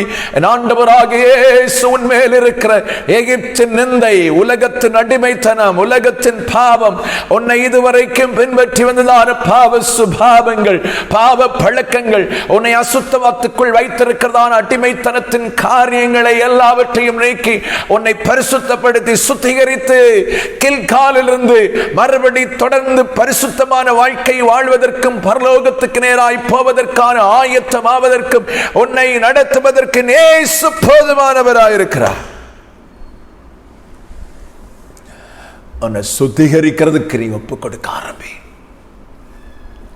கில்காலில் 10வது வசனம் சொல்லுகிறது, யோசுவா 5:10 சொல்லுகிறது, இஸ்ரவேல் புத்திரர் கில்காலில் பாளையம் இறங்கியிருந்து மாதத்தின் 14ஆம் தேதி அந்தி நேரத்தில் எரிகோவின் சமமான பூமியிலே பஸ்காவை அனுசரித்தார்கள். நன்றாய் புரிந்து கொள், இந்த வசனத்தை மிக கவனமாய் கவனித்துக் கொள்ளுங்கள். எப்பொழுது கில்காலில் வந்து விருத்த சேதனம் பண்ணி பரிசுத்தம் பண்ணி கொண்டார்களோ அதற்கு பிறகுதான் கர்த்தருடைய பந்தியை அனுசரிக்கிறார்கள், பஸ்காவை அனுசரிக்கிறார். பஸ்கா என்று சொல்லக்கூடியது கர்த்தருடைய பந்திக்கு முன் அடையாளமான ஒன்றை தான் காட்டுகிறது. அப்ப சுத்திகரிக்கப்படாதவன் எவனும் பஸ்காவை அனுசரிக்க கூடாது. சுத்திகரிக்கப்படாதவன் எவனும் கர்த்தருடைய பந்தியில் கை நீட்டக்கூடாது, கர்த்தருடைய பந்தியை பெற்றுக்கொள்ள கூடாது. கில்காலில் முதலாவது தங்களை சுத்திகரித்துக் கொண்டார்கள், அதன் பின்பு பஸ்காவை அனுசரித்தார்கள். பஸ்கா அனுசரிக்கணுமா அப்படின்னு கேட்டீங்கன்னா கில்காலில் அதை செய்தார்கள். எலியாவின் அனுபவம், கில்காலின் அனுபவம். சுத்திகரிக்கப்பட்டு கில்காலில் நீ சுத்திகரிக்கப்பட்டு பஸ்கா ஏமன் ஆண்டவராகிய இயேசு கிறிஸ்துவுடைய இரத்தத்தையும் அவருடைய சரீரத்தையும் புசித்து பானம் பண்ணி அவருடைய பாடு மரணங்களை நினைவு கூறுகிறவன் மட்டுமே ஆண்டவராகிய இயேசு கிறிஸ்து பிரதான தூதனுடைய சத்தத்தோடும் தேவ எக்காலத்தோடும் வரும்போது மேகங்கள் மேலே இவனும் ஏறி சொல்ல முடியும் என்பதை புரிந்து கொள்ளுங்கள். அப்ப எலியா முதலாவது கடந்து போனதான இடம் கில்கால். ரெண்டாவது பார்த்தீங்கன்னா 2 ராஜாக்களின் புஸ்தகம் 2வது அதிகாரத்திலே 2 ராஜாக்களின் புஸ்தகம் 2வது அதிகாரத்திலே வேதம் சொல்லுகிறது, கில்காலிலிருந்து புறப்பட்டு போனார்கள். எலியா எலிசாவை நோக்கி, நீ இங்கே இரு, கர்த்தர் என்னை பெத்தேல் மட்டும் போக அனுப்புகிறார் என்றான். அதற்கு எலிசா, நான் உம்மை விடுவதில்லை என்று கர்த்தரின் ஜீவனையும் உம்முடைய ஜீவனையும் கொண்டு சொல்கிறேன் என்றான். அப்படியே இருவரும் பெத்தேலுக்கு போனார்கள். அப்ப கில்காலில் இருந்து புறப்பட்டவர்கள், தங்களை சுத்திகரித்து தேவனுக்கென்று அர்ப்பணித்து புறப்பட்டவர்கள் இப்பொழுது எங்கே போகிறார்கள்? பெத்தேல். பெத்தேல் தேவனின் வீடு. Praise the Lord. ஸ்தோத்திரம். ஆதியாகமத்தின் புஸ்தகம் 28வது அதிகாரம் 19வது வசனத்தில் பெத்தேலை குறித்து வேதம் சொல்லுகிறது. 28வது அதிகாரம் 19வது வசனம். Genesis chapter 28 verse 19. அந்த ஸ்தலத்துக்கு பெத்தேல் என்று பெயரிட்டான். அதற்கு முன்னே அவ்வூருக்கு லூஸ் என்று பெயர் இருந்தது. வேதத்திலே நாம் வாசிக்கிறோம், யாக்கோபு தன் தகப்பன் வீட்டை விட்டு இவன் சொந்த குடும்பத்தை விட்டு அவன் தன் மாமனார் வீட்டுக்கு நேராய் புறப்பட்டு போய்கொண்டிருக்கும் போது, முதல் நாள் இவன் வனாந்திரத்தின் வழியாய் புறப்பட்டு போகும்போது அந்தி சாய்ந்து சூரியன் அஸ்தமாகும் நேரம் ஆகிவிட்டது. அவன் களைப்பு நிமித்தம் ஒரு கல்லை எடுத்து தலையின் மேலே வைத்துக்கொண்டு அவன் நித்திரை செய்தான் என்று சொல்லி வேதத்தில் சொல்லப்பட்டிருக்கிறது. அங்கே அவன் ஒரு சொப்பனத்தை காண்கிறான். ஒரு ஏணி பூமியில் வைக்கப்பட்டிருந்தது. அது நுனி வானத்தை எட்டுகிறதா இருந்தது. அதிலே தேவதூதர்கள் ஏறுகிறதும் இறங்குகிறவர்களுமாய் இருந்தார்கள். அதற்கு மேலாக கர்த்தர் நின்று, நான் உன் தகப்பனாகிய ஆபிரகாமின் தேவனும் ஈசாக்கின் தேவனுமாகிய கர்த்தர், நீ படுத்திருக்கிற பூமியை உனக்கும் உன் சந்ததிக்கும் தருவேன் என்றார். உன் சந்ததி பூமியின் தூளை போல் இருக்கும். நீ மேற்கிலும் கிழக்கிலும் வடக்கிலும் தெற்கிலும் பரம்புவாய். உனக்குள்ளும் உன் சந்ததிக்குள்ளும் பூமியின் வம்சங்கள் ஆசீர்வதிக்கப்படும். நான் உன்னோடே இருந்து நீ போகிற இடமெல்லாம் உன்னை காத்து உன் தேசத்துக்கு உன்னை திரும்பி வர பண்ணுவேன். நான் உனக்கு சொன்னதை செய்யும் அளவு உன்னை கைவிடுவதில்லை என்றார். ஒரு சொப்பனத்தை அவன் பார்க்கிறான். ஆண்டவர் தேவதூதர்கள் ஏறுகிறது இறங்குறதையும், கர்த்தர் அங்கிருந்து அவனுக்கு தரிசனமாகி பேசினதான சொப்பனத்தை காண்கிறான். கர்த்தர் அவனுக்கு வாக்கு பண்ணதை அவன் காண்கிறான். யாக்கோபு நித்திரை தெளிந்த போது மெய்யாகவே இந்த ஸ்தலத்தில் கர்த்தர் இருக்கிறார், இதை நான் அறிந்திருக்கிறேன் என்றான். அதற்கு அவன் பயந்து, இந்த ஸ்தலம் எவ்வளவு பயங்கரமா இருக்கு, தேவனுடைய வீடே அல்லாமல் வேறு அல்ல, இது வானத்தின் வாசல் என்றார். Praise the Lord. Hallelujah. சுத்திகரிக்கப்பட்ட தேவ ஜனங்கள் அடுத்தது தங்கி இருக்க வேண்டிய ஒரு இடம் தேவனுடைய ஆலயம். ஜீசஸ். இன்றைக்கு தேவனுடைய ஆலயம் அநேகருக்கு வருகிறதுக்கு மனம் இல்லை. தேவனுடைய ஆலயத்தில் வந்து தேவனை ஆராதிப்பது ஒரு உன்னதமான அனுபவம். காரணம், இந்த வசனத்தில் சொல்லப்பட்டிருக்க அந்த வசனத்தை நான் வாசிக்கிறேன். இது தேவனுடைய வீடே அல்லாமல் வேறு அல்ல, இது வானத்தின் வாசல். அப்ப தேவனுடைய சபை என்று சொல்லக்கூடியது வானத்தின் வாசல். வானத்தின் வாசல். தேவனுடைய சபை என்பது வானத்தின் பலகணிகள் திறக்கப்பட்டு உன்னை ஆசீர்வதிக்கும் இடம்.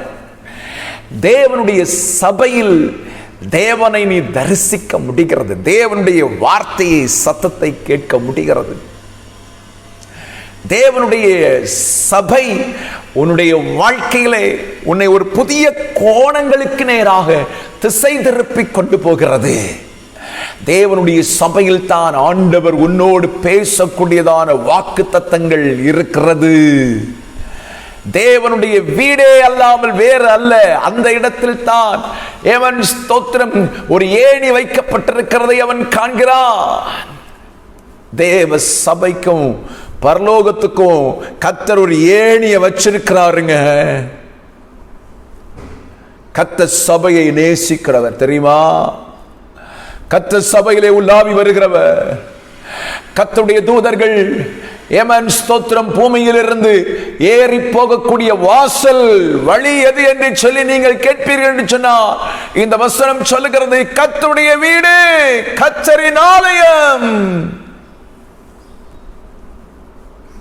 கர்த்தர் உன்னோடு உடன்படிக்கை பண்ணும் இடம் கர்த்தரின் ஆலயம். கர்த்தர் உனக்கு வாக்குத்தத்தங்களை தந்து உன் எதிர்காலங்கள் திட்டங்களை எல்லாம் தரக்கூடிய இடம் கர்த்தரின் ஆலயம். சுத்திகரிக்கப்பட்ட தேவனுடைய பிள்ளையை, கில்கால் சுத்திகரிக்கப்படு. அதற்கு பிறகு ஆலயத்துக்கு வா. ஆலயத்தில் வந்து தேவனை ஆராதி. ஒருவேளை இந்த காலங்கள் நமக்கு ஆராதிக்க முடியாத சூழ்நிலையா இருக்கலாம். நிறைய பேர் இன்னைக்கு ஆன்லைன் ஆராதனையை பழகி கொண்டு ஆன்லைன் ஆராதனை போதும் என்று சொல்லி நினைத்துக் கொண்டிருக்கிறாய். ஆன்லைன்லே உனக்கு சாப்பிட முடியும்னா நீ ஆன்லைன்லே ஏமன் ஸ்தோத்திரம் அப்படியே சாப்பாடை பார்த்துக்கிட்டே உன் வயத்தை நிறைச்சிக்க. இன்னைக்கு நிறைய பேர் நினைக்கிறாங்க ஆன்லைன்ல நிறைய மெசேஜ் கிடைக்குது. எஸ், நல்ல செய்திகள் இருக்கிறது, கர்த்தருக்கு நான் ஸ்தோத்திரம் செலுத்துகிறேன். நல்ல பாடல் ஆராதனை இருக்கிறது, கர்த்தருக்கு ஸ்தோத்திரம் செலுத்துகிறேன். ஆனால் தேவ சபையே, தேவ பிள்ளையே, பெத்தேல் உனக்கு அவசியம். கர்த்தரின் வீடு உனக்கு அவசியம். நீ வளர்வதற்கும், நீ கர்த்தரின் தரிசனங்களை காண்பதற்கும், கர்த்தருக்குள் வளர்வதற்கும் பெத்தேல் அவசியம். பெத்தேல் இல்லாதவன் தேவராஜ்யத்துக்குள் பிரவேசிக்க மாட்டான். அதைத்தான் எலியா வாழ்க்கையிலே தெளிவாய் சொல்கிறார். எலியாவை ஆண்டவர் பெத்தேலுக்கு கொண்டு வருவதற்கு காரணம் என்ன? புதிய ஏற்பாட்டின் விசுவாசிகளுக்கு முன் அடையாளமாய் ஆண்டவர் அதை செய்திருக்கிறார். என்ன செய்திருக்கிறார்? பெத்தேல் வர்றார். பெத்தேல் கர்த்தரின் வீடு, கர்த்தரின் வீடு, அது வானத்தின் வாசல். Praise the Lord. கர்த்தருக்கு மகிமை உண்டாவதாக. பெத்தேல் உனக்கு வேணும், தேவ சபை உனக்கு வேணும், தேவ சபையில் இருக்கக்கூடிய ஐக்கியம் உனக்கு வேணும். தேவ சபை இல்லாத ஒரு மனிதன் தேவ ராஜ்யத்துக்குள் நிச்சயம் பிரவேசிக்க மாட்டான் என்பதை இந்த வேதம் நமக்கு தெளிவாய் சொல்கிறது. எலியா எடுத்துக்கொள்ளப்படுவதற்கு முன்பு பெத்தேலுக்கு வந்தான். பெத்தேலில் இருந்துதான் அடுத்த இடத்துக்கு போகிறான். Praise the Lord. கர்த்தருக்கு மகிமை உண்டாவதாக. பெத்தேல் வராம அடுத்த இடத்துக்கு ஒன்னால போக முடியாது. பெத்தேலுக்குள் வந்தவனைத்தான் ஆண்டவர் அக்கினி மயமான ரதங்களையும் குதிரைகளையும் அனுப்பி பரலோகத்துக்கு எடுத்துக்கொண்டார். பெத்தேலுக்குள் வராதவன், பெத்தேலுக்குள் தங்கியிராதவன், இயேசு கிறிஸ்துவுடைய வருகை வரைக்கும் பெத்தேலில் இராதவன், பிரைஸ் தி லார்ட், ஸ்தோத்திரம், பரலோக ராஜ்யத்துக்குள் பிரவேசிப்பது கூடாத காரியம். ஆண்டவர் ஒரு இடத்துல சொன்னார் பாருங்க, ஊசியின் காதுல ஒட்டகமானது நுழையக்கூடுமோ அப்பொழுதுதான் ஐஸ்வர்யவான் பரலோகத்துக்கு வருவான். அதே மாதிரி தான் அவனுக்கு சொல்றேன், ஒட்டகத்தின் ஊசியின் காதில் ஒட்டகம் நுழையுமானால் ஸ்தோத்திரம், பிரைஸ் தி லார்ட், பெத்தேலுக்குள் வராமல் உன்னால் பரலோகத்துக்கு போக முடியும். பெத்தேலுக்கு வராமல் ஒருவனாலும் பரலோகத்துக்கு போக முடிவதில்லை. பெத்தேலில் தரித்திரு, உன் பெத்தேலை நேசி. உனக்கு ஆண்டவர் தந்திருக்கிற பெத்தேல் உன் சபை. உன் சபையை நேசியா, உன் சபையை நேசிமா. உன் சபை என்கிறதுல உரிமை பாராட்டு. உன் சபையில வந்து ஜெபி, உன் சபையில வந்து ஐக்கியத்தில் கலந்து கொள்ளு. ஆன்லைன்ல நல்ல செய்தி கிடைக்குது, நல்லது. மறுபடியும் சொல்றேன், ஆன்லைன்ல உட்கார்ந்து இருக்கிறதுக்காக ஆண்டவர் சொல்லல, அப்படி எங்கேயும் வேதத்தில் எழுதப்படல. பெத்தேலுக்கு வா, பெத்தேலுக்கு வா. பெத்தேலின் அனுபவம் உன்னை புதுப்பிக்கும் அனுபவம். பெத்தேலின் அனுபவம் உன்னுடைய வாழ்க்கையின் எதிர்கால திட்டங்களை அறிவிக்கும் அனுபவம். பெத்தேலின் அனுபவம் உன்னுடைய ஆவிக்குரிய வாழ்க்கையில புதிய உடன்படிக்கைகளை செய்து கர்த்தருக்காக முன்னேறும் அனுபவம்.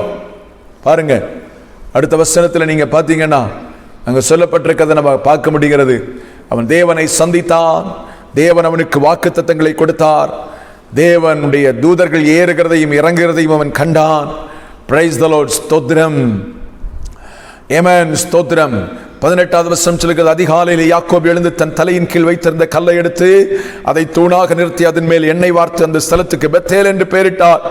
அதற்கு முன்னே அவ்வூருக்கு லூஸ் என்று பெயர் இருந்தது என்று சொல்லப்பட்டிருக்கிறது.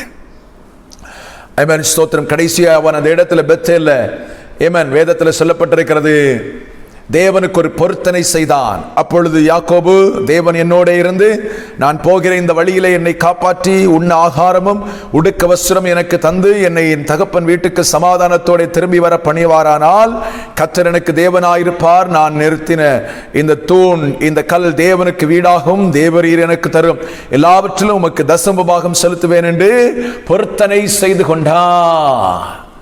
பொருத்தனை செய்து கொண்டான். பெத்தேலில் வந்து தேவனை தரிசித்து தேவனுடைய வாக்குத்தத்தங்களை பெற்றுக்கொண்டு தேவனுடைய ஆவியானுடைய நடத்துதலை பெற்றுக்கொண்டு, பிரைஸ் தி லார்ட், ஸ்தோத்திரம், தேவனுடைய வார்த்தையை கேட்டு இன்னும் ஆவிக்குரிய நிலைமையிலே வளர்ந்து கர்த்தருடைய சமூகத்தில் பொருத்தனைகளை ஏறெடுத்து முன்னேறி போகும் இடம்தான் பெத்தேல். ஆதியாகமத்தின் புத்தகம் 35வது அதிகாரம் 6-7 வசனங்களை நீங்கள் வாசிக்கும் போது, 35வது அதிகாரம் 6-7 வசனங்களை வாசிக்கும் போது, ஏமன், இந்த பெத்தேலே இவன் திரும்பி வருகிற நேரத்தில், யாக்கோபு திரும்பி வருகிற நேரத்தில் அவன் பலிபீடம் கட்டினான். பின்பு பிரயாணம், அவன் ஸ்தோத்திரம், 35:6-7 வசனம். யாக்கோபு அவனோடு கூட இருந்த எல்லா ஜனங்களும் கானான் தேசத்தில் உள்ள பெத்தேல் என்னும் லூசுக்கு வந்தார்கள். அங்கே அவன் ஒரு பலிபீடத்தை கட்டி தன் சகோதரனுடைய முகத்துக்கு தப்பி ஓடின போது அங்கே தனக்கு தேவன் தரிசனமானபடியினால் அந்த ஸ்தலத்துக்கு ஏல் பெத்தேல் என்று பெயரிட்டான் என்று சொல்லப்பட்டிருக்கிறது. அதற்கு அந்த இடத்தில் ஒரு பலிபீடம் கட்டி தேவனை தொழுது கொள்கிறதை நாம் பார்க்க முடிகிறது. தேவனுடைய பிள்ளைகளே, முதலாவது கில்கால், நம்மை சுத்திகரிக்கும் இடம், சுத்திகரிக்கும் இடம், விருத்த சேதனம் சுத்திகரிக்கப்படும் இடம். நம்முடைய இருதயங்கள் விருத்த சேதனம் பண்ணப்பட்டு சுத்திகரிக்கப்பட்ட இடம்தான் கில்கால். இரண்டாவது பெத்தேல், தேவனுடைய ஆலயம், தேவனுடைய வீடு, தேவனை சந்திக்கும் இடம், தேவனோடு பொருத்தனை பண்ணிக்கொள்ளும் இடம், தேவனும் நாமும் உடன்படிக்கை பண்ணிக்கொள்ளும் இடம் பெத்தேல் அவசியம். மூன்றாவது எரிகோ என்று வேதம் சொல்கிறது. யோசுவாவின் புஸ்தகம் 6வது அதிகாரத்திலே, யோசுவாவின் புஸ்தகம் 6வது அதிகாரம், ஏமன் ஸ்தோத்திரம், ஸ்தோத்திரம். இப்போது வேதத்தில் சொல்லப்பட்டிருக்க 2 ராஜாக்களின் புத்தகம் 2வது அதிகாரத்துக்கு நான் திருப்பிக் கொள்கிறேன். 2வது அதிகாரத்திலே இந்த எலியாவும் எலிசாவும் கடந்து போன இடம் வேதத்தில் சொல்லப்பட்டிருக்கிறது. அப்பொழுது பெத்தேலில் இருந்த தீர்க்கதரிசியின் புத்திரர் எலிசாவிடத்தில் வந்து, இன்றைக்கு கர்த்தர் உனக்கு தலைவராயிருக்கிற உன் எஜமானை உன்னை விட்டு எடுத்துக்கொள்வார் என்பது உனக்கு தெரியுமா என்றார்கள். அதற்கு அவன், எனக்கு தெரியும், சும்மா இருங்கள் என்றான். பின்பு எலியா அவனை நோக்கி, எலிசாவே, இங்கே இரு, கர்த்தர் என்னை எரிகோ மட்டும் போக அனுப்புகிறார் என்றான்.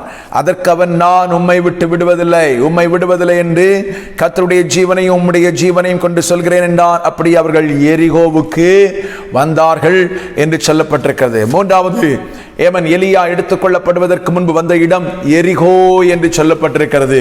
எரிகோன்னு சொன்னா நமக்கு தெரியும். யோசுவாவின் புத்தகம் 6வது அதிகாரம் 1வது வசனத்தில் சொல்லப்பட்டிருக்கிறது, இஸ்ரவேல் ஜனங்கள் யோர்தானை கடந்து எரிகோவுக்கு வந்தார்கள். எரிகோ ஒரு பெரிய பட்டணமாய் அவர்களுக்கு அடைக்கப்பட்டிருந்தது என்று சொல்லி வேதத்தில் சொல்லப்பட்டிருக்கிறது.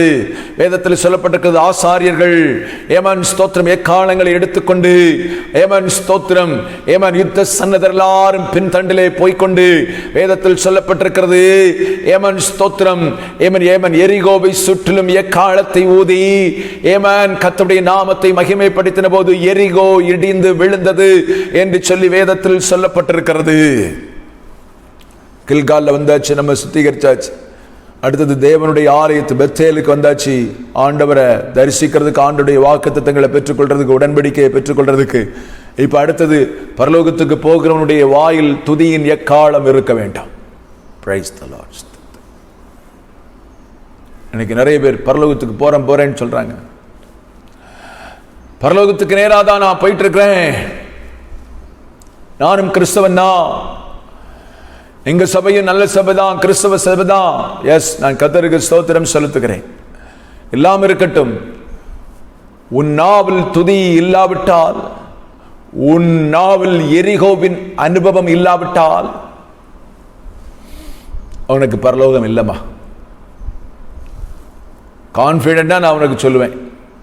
ஏன்னா வேதத்தில் சொல்லப்பட்டிருக்கு, பரலோகத்தில் என்ன வேலை அப்படின்னு நீங்க பார்த்தீங்கன்னா, தேவதூதர்களை போல இருப்போம், தேவனை போல இருப்போம், தேவனுடைய சாயலே இருப்போம். ஆனா ஒரு ஜாப் நமக்கு அங்க இருக்கு, வேலை இருக்கு.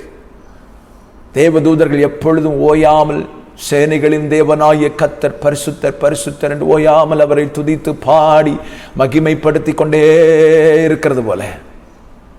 Praise the Lord. பரிசுத்தவான் அழகாக பாடுகிறாரே, பரலோகமே உம்மை துதிப்பதா, கர்த்தாவே அங்கே வாழ்கிறீ, ஆலயத்தில் உம்மை துதிக்கிறோ, கர்த்தாவே எழுந்தருளோ. அப்ப பரலோகத்துல தேவதூதர்கள் சேனைகள், தேவதூதர்கள் பரலோகத்துக்கு போகிற பரிசுத்தவான்களுக்கு எல்லாருக்கும் ஒரு வேலை இருக்கு.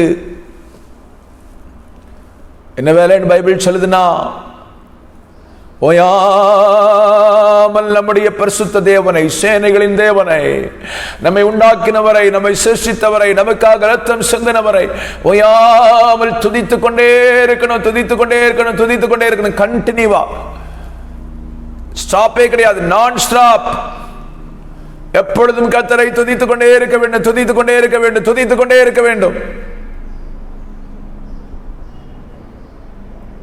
சிலர் யோசிக்கிறீங்க, இங்க சர்ச்சில் வந்து பாஸ்டர் துதிங்க துதிங்க துதிங்கன்னு சொன்னா கூட, தார் கம்பி வச்சு குத்தினா கூட நாங்க துதிக்க மாட்டேங்கிறோம்.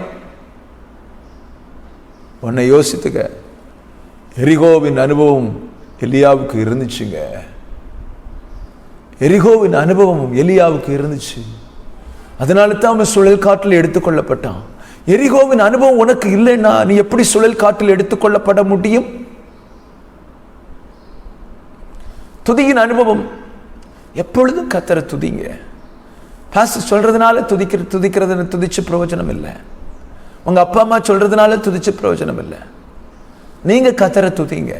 நீங்க கர்த்தரை துதிச்சாதான் நீங்க அந்த எரிகோவின் அனுபவத்தை உங்களுக்குள் உருவாக்கி கொள்ளுகிறீர்கள். சில சர்ச்சில் வந்தாலும் இப்படியே வந்து உட்காருவான், ப்ரேயர் பண்ணாலும் இப்படியே வந்து உட்காருவான், இப்படியே உட்காந்துட்டு போவான். இப்படியே உட்கார்ந்துட்டு இருக்கிறது சாத்தானுக்கு ரொம்ப பிடிக்கும். இன்னொரு குரூப் இருக்கு, ரொம்ப பிஸிங்க, எங்களுக்கு ஆண்டவரை துதிக்கிறதுக்கெல்லாம் நேரம் இல்லை. கர்த்தர் சொல்லுவார், உன்னை நான் பரலோகத்துக்கு கொண்டு வர்றதுக்கு எனக்கும் நேரம் இன்னும் வரலே அப்படின்வார். தயவு செய்து ஒன்றை புரிந்து கொள். இந்த எலியாவின் அனுபவங்கள் கில்கால் சுத்திகரிக்கப்பட்டு பெத்தேல் ஆலயத்துக்குள் வந்து தேவனை துதிக்கிறான், தேவனை துதிக்கிறான், தேவனுடைய நாமத்தை மகிமைப்படுத்துகிறான். எஸ், பிரைஸ் காட், ஹalleluya. தேவ சபை, தேவ ஜனம், ரட்சிக்கப்பட்ட தேவ பிள்ளை, பெத்தேலில் வந்த தேவ பிள்ளை, பெத்தேலை நாடுகிற தேவ பிள்ளை, ஜீசஸ் பரலோகத்துக்கு ஆயத்தமாகி பிரயாணப்பட்டு கொண்டிருக்கிற தேவனுடைய பிள்ளையுடைய வாயில் எப்பொழுதும் துதி துதி துதி துதி. வேதத்தை வாசித்து பாருங்க. பரிசுத்தவான்களுடைய வாயில் எப்பொழுதும் துதியும் இருபுறம் கருக்குள்ள பட்டயமும் தேவனுடைய வார்த்தையும் இருந்து கொண்டே இருக்கும்னு தான் பைபிள் சொல்லுது. தேவ பிள்ளையே, வாழ்க்கையில துதியின் அனுபவத்தை ஒரு பாடமாக்கிக்கொள். துதியின் அனுபவத்தை உன் வாழ்க்கையின் அனுபவமாக்கிக்கொள். அதான் ரொம்ப முக்கியம். உன் வாழ்க்கையில் பாடமாக்கிக் கொண்டு அதை உன் வாழ்க்கையின் அனுபவமாக்கிக்கொள். எப்பொழுதும் எக்காலத்திலும் கர்த்தரை நான் ஸ்தோத்தரிப்பேன், கர்த்தரை நான் துதிப்பேன். அவர் துதி எப்பொழுதும் என் நாவில் இருக்கும். இன்பத்திலும் துன்பத்திலும் நெருக்கத்திலும் கஷ்டத்திலும் பாடுகளிலும் அது அப்படியே இன்பமா கர்த்தரை துதி, பாடா அதுக்காக கர்த்தரை துதி, நெருக்கமா அதுக்காக கர்த்தரை துதி, வியாதியா கர்த்தரை துதி. நம்ம மிஸ்டேக் எங்க இருக்குன்னா, நல்லா இருக்கும் போதும் துதிக்க மாட்டோம், கெட்டு போனாலும் துதிக்க மாட்டோம்.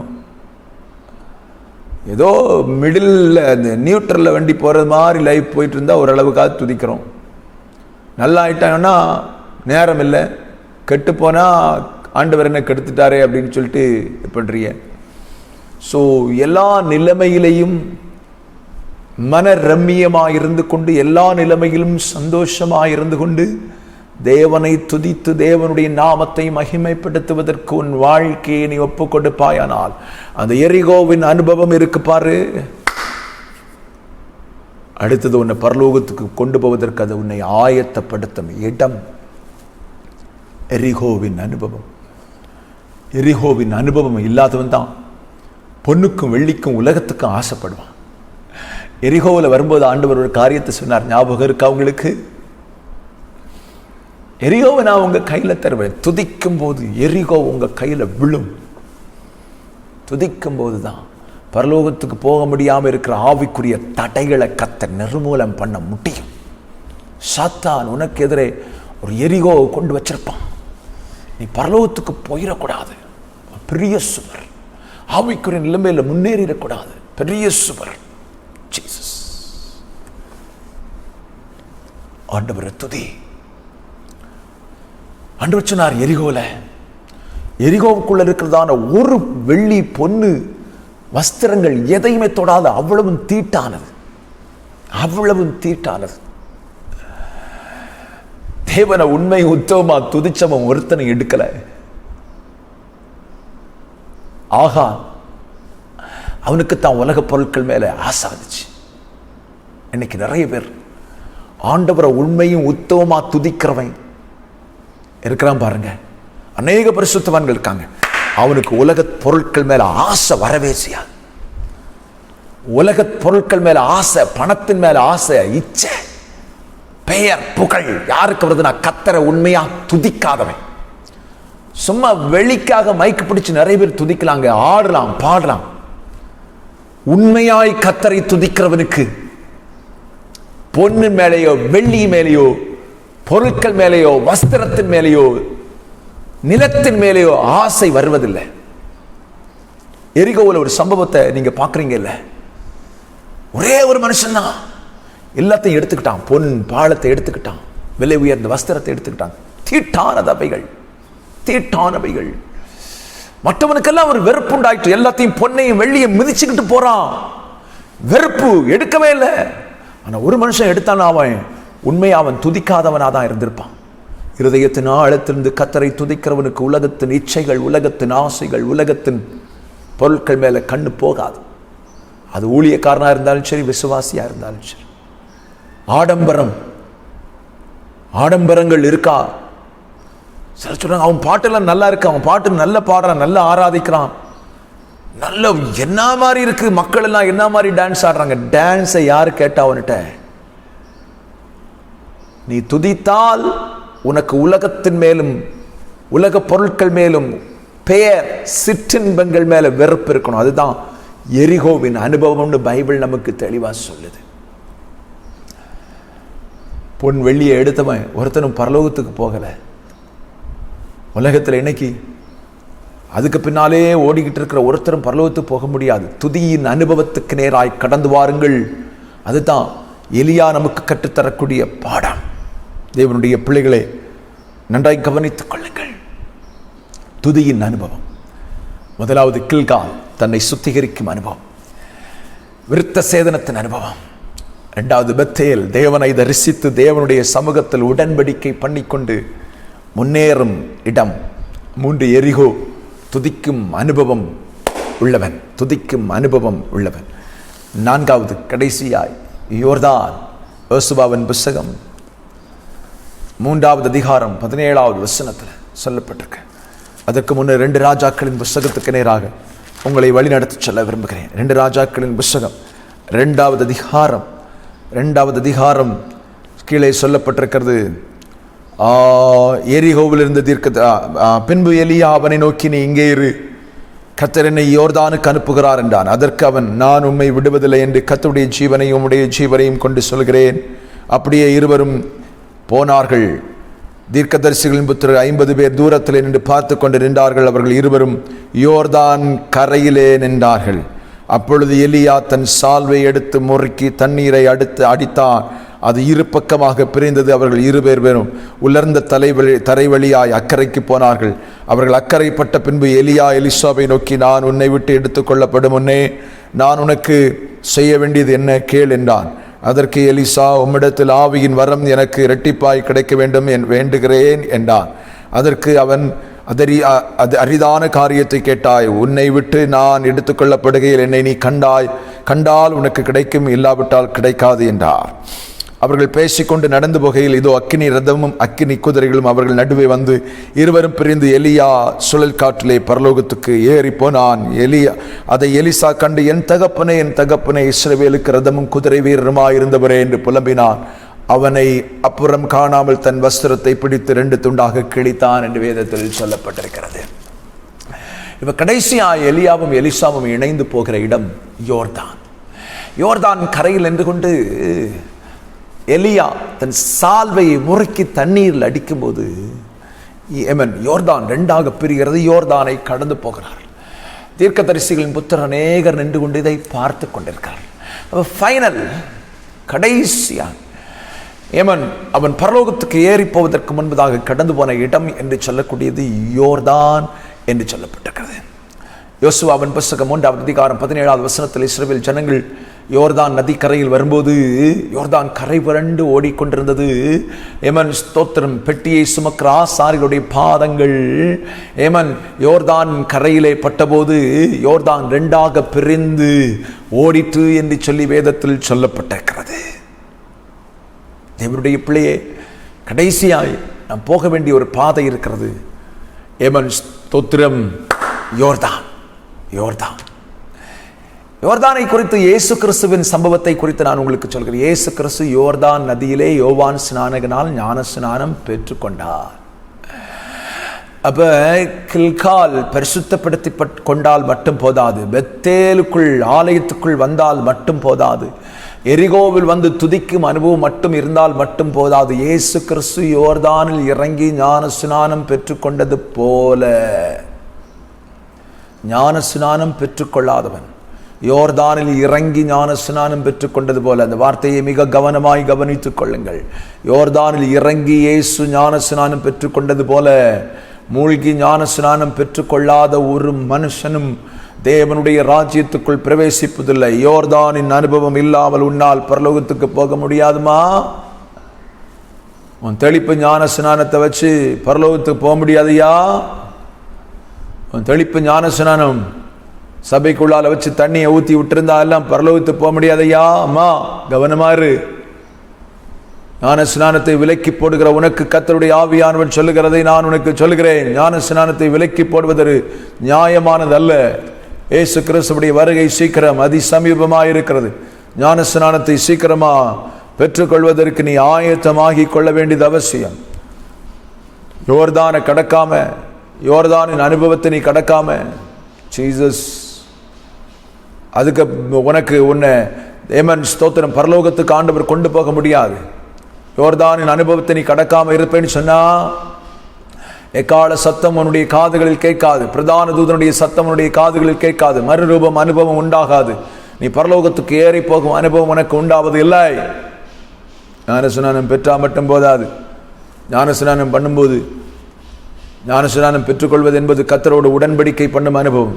கடைசி வரைக்கும் இயேசுவுக்காக வாழ்வேன் என்று தீர்மானம் எடுத்துக்கொள்ளும் அனுபவம் தான் ஞானஸ்நானம் பெற்றுக்கொள்ளும் அனுபவம். அதை நல்லா புரிஞ்சுக்கணும். அப்ப அந்த தீர்மானத்தில் உறுதியாக இருக்கிறவன் தான் ஞானஸ்நானம் பெற்றுக்கொண்டதை இறுதி வரை காத்து கொள்கிறவன். ஆகவே கர்த்தருக்காக வாழ தீர்மானம் பண்ணுங்கள். யோர்தான் என்று சொல்லக்கூடியது கரை புரண்டி வரக்கூடியதான அனுபவம். நன்றாய் புரிந்து கொள்ளுங்கள். யோர்தான் என்று சொல்லக்கூடியது முதலாவது ஞானஸ்நானத்துக்குள்ளே போகும் அனுபவம். இரண்டாவது யோர்தான் என்று சொல்லக்கூடியது கரை புரண்டு ஓடக்கூடிய அனுபவம். அதைத்தான் யோசுவாவின் புத்தகத்தை நான் உங்களுக்கு சொன்னேன். இஸ்ரவேல் ஜனங்கள் புறப்பட்டு வரும்போது யோர்தானை கடப்பதற்கு முன்பு யோர்தான் கரை புரண்டு ஓடிக்கொண்டிருந்தது. அநேக பாடுகள், பிரச்சனைகள், போராட்டங்கள் இயேசு கிறிஸ்துவுடைய வருகைக்கு ஆயத்தமாகி கொண்டிருக்கிற பிள்ளைகளுக்கு உண்டாகும் உண்டாகும் உண்டாகும். அதுதான் பைபிள் சொல்லுது. அதனால யோர்தானை பார்த்து திரும்பிடக்கூடாது. எலியா வரும்போது கரை புரண்டு தான் ஓடிட்டு இருக்கு யோர்தான். அந்த வசனங்களை வாசித்து பாருங்க. கரை புரண்டு பெருசா தான் ஓடிட்டு இருக்கு. எலியா யோர்தானை பார்த்து பின்னிட்டு போகல. யோர்தானை மிதித்து நடக்கும் அதிகாரத்தை கர்த்தர் எலியாவுக்கு கொடுத்தார். யோர்தானை பிரிக்கும் அதிகாரத்தை எலியாவுக்கு ஆண்டவர் கொடுத்தார். இன்னைக்கு பகல் நேரத்தில் கர்த்தருடைய ஆவியானவர் சொல்லும் வார்த்தையை நான் உனக்கு சொல்லுகிறேன். உன்னுடைய வாழ்க்கையில யோர்தான் வரும்போது பின்னிட்டு திரும்பிடாத. பிரச்சனையை பார்த்து, பாடுகளை பார்த்து, கஷ்டத்தை பார்த்து பின்னிட்டு திரும்பி போயிடாத. எரிகோ யோர்தானை பிளக்கும் அதிகாரத்தை கர்த்தர் உனக்கு தந்திருக்கிறார், இன்னும் தருவார். யோர்தானை பார்த்து பயப்பட்டு போனேன்னு சொன்னா, யோர்தான் தாண்டினாதான், இந்த பிரச்சனைகள் எல்லாம் தாண்டி போனாதான், இந்த போராட்டம் எல்லாம் தாண்டி போனாதான் மேலே போகும் அனுபவம். எலியா பரலோகத்துக்கு ஏறி போன அனுபவம். பிரச்சனை இல்லாத வாழ்க்கை கிடையாது. வேதம் நமக்கு தெளிவாய் சொல்லுகிறது. பரலோக ராஜ்யம் என்று சொல்லக்கூடியது இடுக்கமான வாசல். வழி இடுக்கமும் நெருக்கமும் தான் இருக்கும், விசாலமான வாசலா இருக்காது. ஸோ அப்படிப்பட்ட அனுபவத்தின் ஊடாத்தான் நம்ம போக வேண்டியது இருக்கு. கர்த்தருக்கு மகிமை உண்டாவதாக. எலியா இவைகளெல்லாம் கடந்த பிறகுதான் பரலோகம் அவனுக்காக திறக்கப்பட்டது. பரலோகத்திலிருந்து தூதர்கள் கடந்து வருகிறார்கள். அக்கினிமயமான ரதங்கள் கடந்து வருகிறது. தெய்வ பிள்ளையே, இன்றைக்கு ராத்திரி வேளையில, இந்த பகல் நேரத்தில் கர்த்தருடைய ஆவியானவர் உனக்கு சொல்லக்கூடிய வார்த்தையை மிகவும் கவனித்துக்கொள். இந்த அனுபவங்கள் எல்லாம் நீயும் நானும் கடந்து தீர வேண்டியது அவசியம். கடந்து தீர வேண்டியது அவசியம். இவைகளை கடக்காமல் பரலோகத்துக்கு நான் போவேன் அப்படின்னு நினைக்கிறது மிக மிக அறியாமை என்று சொல்லித்தான் நான் உனக்கு சொல்ல முடியும். ஆகவே தெய்வ பிள்ளைகள், இந்த நாட்களே பரலோகத்துக்கு நீங்கள் ஆயத்தமாக வேண்டும். எலியாவை ஆண்டவர் பரலோகத்துக்கு எடுத்துக்கொண்டது ஏமன் புதிய ஏற்பாட்டின் காலங்களிலே பரிசுத்தவான்களாகிய நம்மையும் ஆண்டவர் எடுத்துக்கொள்வதற்கு முன் அடையாளமாகத்தான் ஆண்டவர் செய்திருக்கிறார். கர்த்தருக்கு மகிமை உண்டாவதாக. ஏமன் ஸ்தோத்திரம். இந்த நாளிலே ஆண்டவராக இயேசு கிறிஸ்து சீக்கிரமாய் வரப்போகிறார். அவர் வருடைய வருகையின் அடையாளங்கள் நடந்து கொண்டிருக்கிறது. எலியாவை ஏமன் ஸ்தோத்திரம் எலிசாவை விட்டு பிரித்து கொண்டு போவதற்கு எப்படி தூதர்கள் ஏமன் அக்கினிமயமான ரதங்களோடும் குதிரைகளோடும் கடந்து வந்தார்களோ, அதே போன்று ஏமன் ஆண்டவராக இயேசு கிறிஸ்து வரும்போது இந்த உலகத்தை விட்டு, உலகத்தின் ஜனங்களை விட்டு நம்மை பிரித்து கொண்டு போவதற்கு ஏமன் ஸ்தோத்திரம் பிரதான தூதர்கள் வருவார்கள். ஏமன் தூதர்கள் வருவார்கள். சங்கீதத்திலே சொல்லப்பட்டிருக்க ஒரு பூமியின் ஒரு முனை தொடங்கி மறுமுனை வரைக்கும் இருக்கக்கூடிய பரிசுத்தவான்களை அவர்கள் கூட்டி சேர்ப்பார்கள், அவர்கள் பிரித்தெடுப்பார்கள் என்று சொல்லி வேதத்தில் சொல்லப்பட்டிருக்கிறதே. நீயும் நானும் உலக ஜனங்களிலிருந்து பிரித்தெடுக்கப்பட்டு எலியா எலிசாவை விட்டு எப்படி பிரித்தெடுக்கப்பட்டாரோ அதே போன்று எலியா ஏமன் உலகத்தை விட்டு எப்படி பிரித்தெடுக்கப்பட்டாரோ அதே போன்று பிரைஸ் தி லார்ட், ஸ்தோத்திரம், கர்த்தருக்கு மகிமை உண்டாவதாக. பிரித்தெடுக்கப்பட்டு நீங்களும் நானும் பரலோகத்துக்கு ஏறி போகும் ஒரு நாள் சீக்கிரமாய் சீக்கிரமாய் சீக்கிரமாய் உண்டாக போகிறது என்பதை தேவ பிள்ளைகள் புரிந்து கொண்டு இந்த நாட்களே உங்களை பரிசுத்தத்துக்கு நேராக காத்துக்கொள்ள ஏமன் உங்களை அர்ப்பணிக்க வேண்டியது அவசியம். பிரைஸ் தி லார்ட், ஹல்லேலூயா. உங்களுக்கு ஏமன் மறுபடியும் ஞாபகப்படுத்துகிறேன். ஏமன் ஸ்தோத்திரம், எலியா தீர்க்கதரிசி எடுத்துக்கொள்ளப்படுவதற்கு முன்பு அவன் கடந்து போன 4 பாதைகள். பிரைஸ் தி லார்ட், ஸ்தோத்திரம். கில்கால், சுத்திகரிக்கப்பட்ட அனுபவம், சுத்திகரிப்பின் அனுபவம். பிரைஸ் காட், ஸ்தோத்திரம். கர்த்தருக்கு மகிமை உண்டாவதாக, கர்த்தருக்கு மகிமை உண்டாவதாக. தேவனுடைய பிள்ளைகளே, 2வது அவன் பெத்தேலுக்கு வந்தான், 3வதாக எரிகோவுக்கு வந்தான், கடைசியாக யோர்தானுக்கு வந்தான். இவைகளை கடந்த பிறகுதான் பைபிள் சொல்லுது அவன் பரலோகத்துக்கு எடுத்துக்கொள்ளப்பட்டான், பரலோகத்துக்கு எடுத்துக்கொள்ளப்பட்டான். கண்களை மூடுவோம். ஆண்டவரை நோக்கி நம்ம எல்லாரும் ஜெபிக்க ஆரம்பிக்கலாம். பிரைஸ் தி லார்ட், ஸ்தோத்திரம். ஆண்டவரே, என்னுடைய வாழ்க்கையும் எலியாவை போல, என்னுடைய வாழ்க்கையும் எலியாவை போல பரலோகத்துக்கு எடுத்துக்கொள்ளப்பட வேண்டும். ஆண்டவரே, ஒப்புக்கொண்டது ஜெபிப்பீங்களா? என்னுடைய வாழ்க்கையும் ஆண்டவரே ஸ்தோத்திரம், இந்த உலகத்திலிருந்து பிரித்தெடுக்கப்பட்டு, உலக ஜனங்களை விட்டு பிரித்தெடுக்கப்பட்டு, ஆண்டவரே ஸ்தோத்திரம், ஆண்டவரே ஹல்லேலூயா, எஸ் ஜீசஸ் ஹல்லேலூயா. ஆண்டவரே, உம்முடைய வருகையிலே நான் உம்முடைய ராஜ்யத்துக்குள் வர வேண்டும், நான் உம்முடைய ராஜ்யத்துக்குள் வர வேண்டும். கரங்களை உயர்த்தி ஆண்டவருடைய சமூகத்தில் எல்லாரும் ஜெபிக்க ஆரம்பிக்கலாம். கரங்களை உயர்த்தி எல்லாரும் ஜெபிக்க ஆரம்பிக்கலாம். இல்லைன்னா மார்போடு கரங்களை வைத்துக் கொண்டு எல்லாரும் ஜெபிக்க ஆரம்பிக்கலாம். ஆண்டவரே உமக்கு ஸ்தோத்திரம். ஆண்டவரே, என்னுடைய வாழ்க்கையில தகப்பனே ஸ்தோத்திரம். ஆண்டவரே ஹல்லேலூயா. ஒரு சுத்திகரிக்கப்பட்ட அனுபவம், ஒரு சுத்திகரிக்கப்பட்ட அனுபவம் எனக்கு தேவை தகப்பனே, ஒரு சுத்திகரிக்கப்பட்ட அனுபவம் எனக்கு தேவை. ஆண்டவரே, எத்தனை பேர் ஜெபிக்க போறீங்க? எத்தனை பேர் ஜெபிக்க போறீங்க? எத்தனை பேர் ஜெபிக்க போறீங்க? எத்தனை பேர் ஜெபிக்க போறீங்க? ஆண்டவரை நோக்கி எத்தனை பேர் கூப்பிட போறீங்க? ஆண்டவரே, ஒரு சுத்திகரிக்கப்பட்ட அனுபவம் எனக்கு தேவை. ஆண்டவரே ஹல்லேலூயா. என்னுடைய இலக்கு எலியாவை போல பரலோகத்துக்கு ஏறி வர வேண்டும். என்னுடைய இலக்கு ஆமென் ஸ்தோத்திரம். ஆண்டவரே, எலியாவை போல உம்முடைய ராஜ்யத்துக்குள் பிரவேசிக்க வேண்டும். என்னை சுத்திகரித்தருளும் ஆண்டவரே, என்னை பரிசுத்தப்படுத்தி அருளும் ஆண்டவரே. என்னுடைய வாழ்க்கையில கில்காலின் அனுபவம் வேண்டும் ஆண்டவரே. என் இருதயம் விருத்த சேதனம் பண்ணப்பட வேண்டும், என் வாழ்க்கை விருத்த சேதனம் பண்ணப்பட வேண்டும். எத்தனை பேர் ஒப்புக் கொடுக்க போறீங்க? என்னுடைய வாழ்க்கை சுத்திகரிக்கப்பட வேண்டும். என்னுடைய வாழ்க்கையில் இருக்கக்கூடியவைகள் எல்லாம் விருத்த சேதனம் பண்ணப்பட்டு சுத்திகரிக்கப்பட்டு ஆண்டவரே ஸ்தோத்திரம், நிந்தை நீக்கப்பட்டு ஹல்லேலூயா. ஆண்டவரே ஸ்தோத்திரம். ஆண்டவரே ஹல்லேலூயா. ஆண்டவரே உமக்கு நன்றி. ஆண்டவரே, கர்த்தருடைய பந்திக்குள் நான் கடந்து வர வேண்டும். ஆண்டவரே, கர்த்தருடைய பந்தியை நான் அனுசரிக்க வேண்டும். ஹல்லேலூயா. ஆமென் ஸ்தோத்திரம். எலியா ஆமென் ஆண்டவரே ஹல்லேலூயா. எலியா ஆண்டவரே ஸ்தோத்திரம் கில்காலிலிருந்து புறப்பட்டான் ஐயா.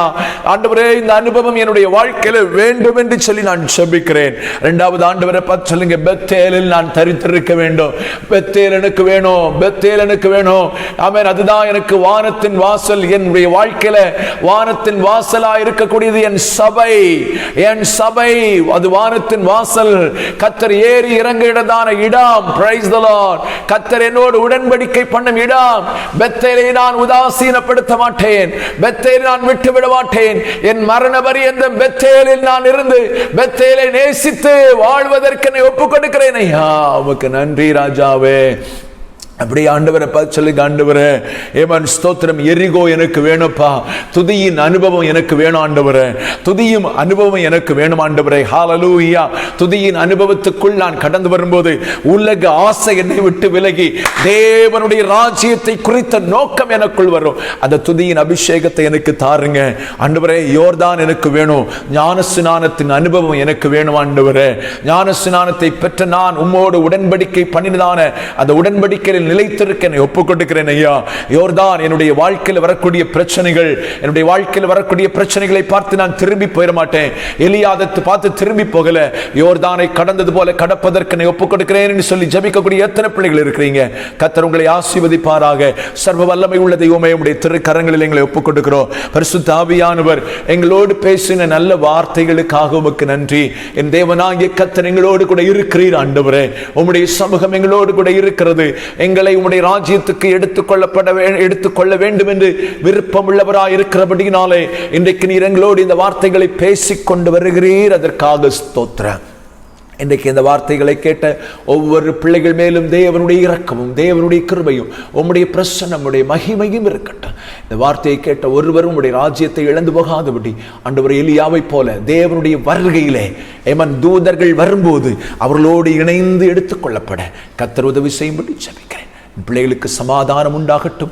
என் பிள்ளைகளை ஒவ்வொருவரையும் பாதுகாத்துக்கொள்ளும். வாதைகள் விக்கிரகங்கள் விலைக்கு காத்துக்கொள்ளும். ஆசீர்வதியும். ஆண்டவருடைய நாமத்தை மகிமைப்படுத்தும். இயேசுவின் நாமத்தில் ஜெபிக்கிறோம் ஜெபங்களின் நல்ல பிதாவே, ஆமென். என் ஆத்துமாவே கர்த்தரை ஸ்தோத்திரி, என் முழு உள்ளமே அவருடைய பரிசுத்த நாமத்தை ஸ்தோத்திரி. என் ஆத்துமாவே கர்த்தரை ஸ்தோத்திரி, கர்த்தர் செய்த சகல உபகாரங்களையும் மறவாதே.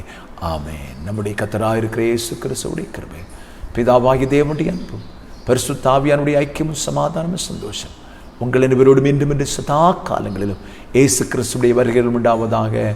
ஆமென், ஆமென். ஹல்லேலூயா, ஹல்லேலூயா, ஹல்லேலூயா. கர்த்தர் உங்களை ஆசீர்வதிப்பார். Praise the Lord. ஸ்தோத்திரம்.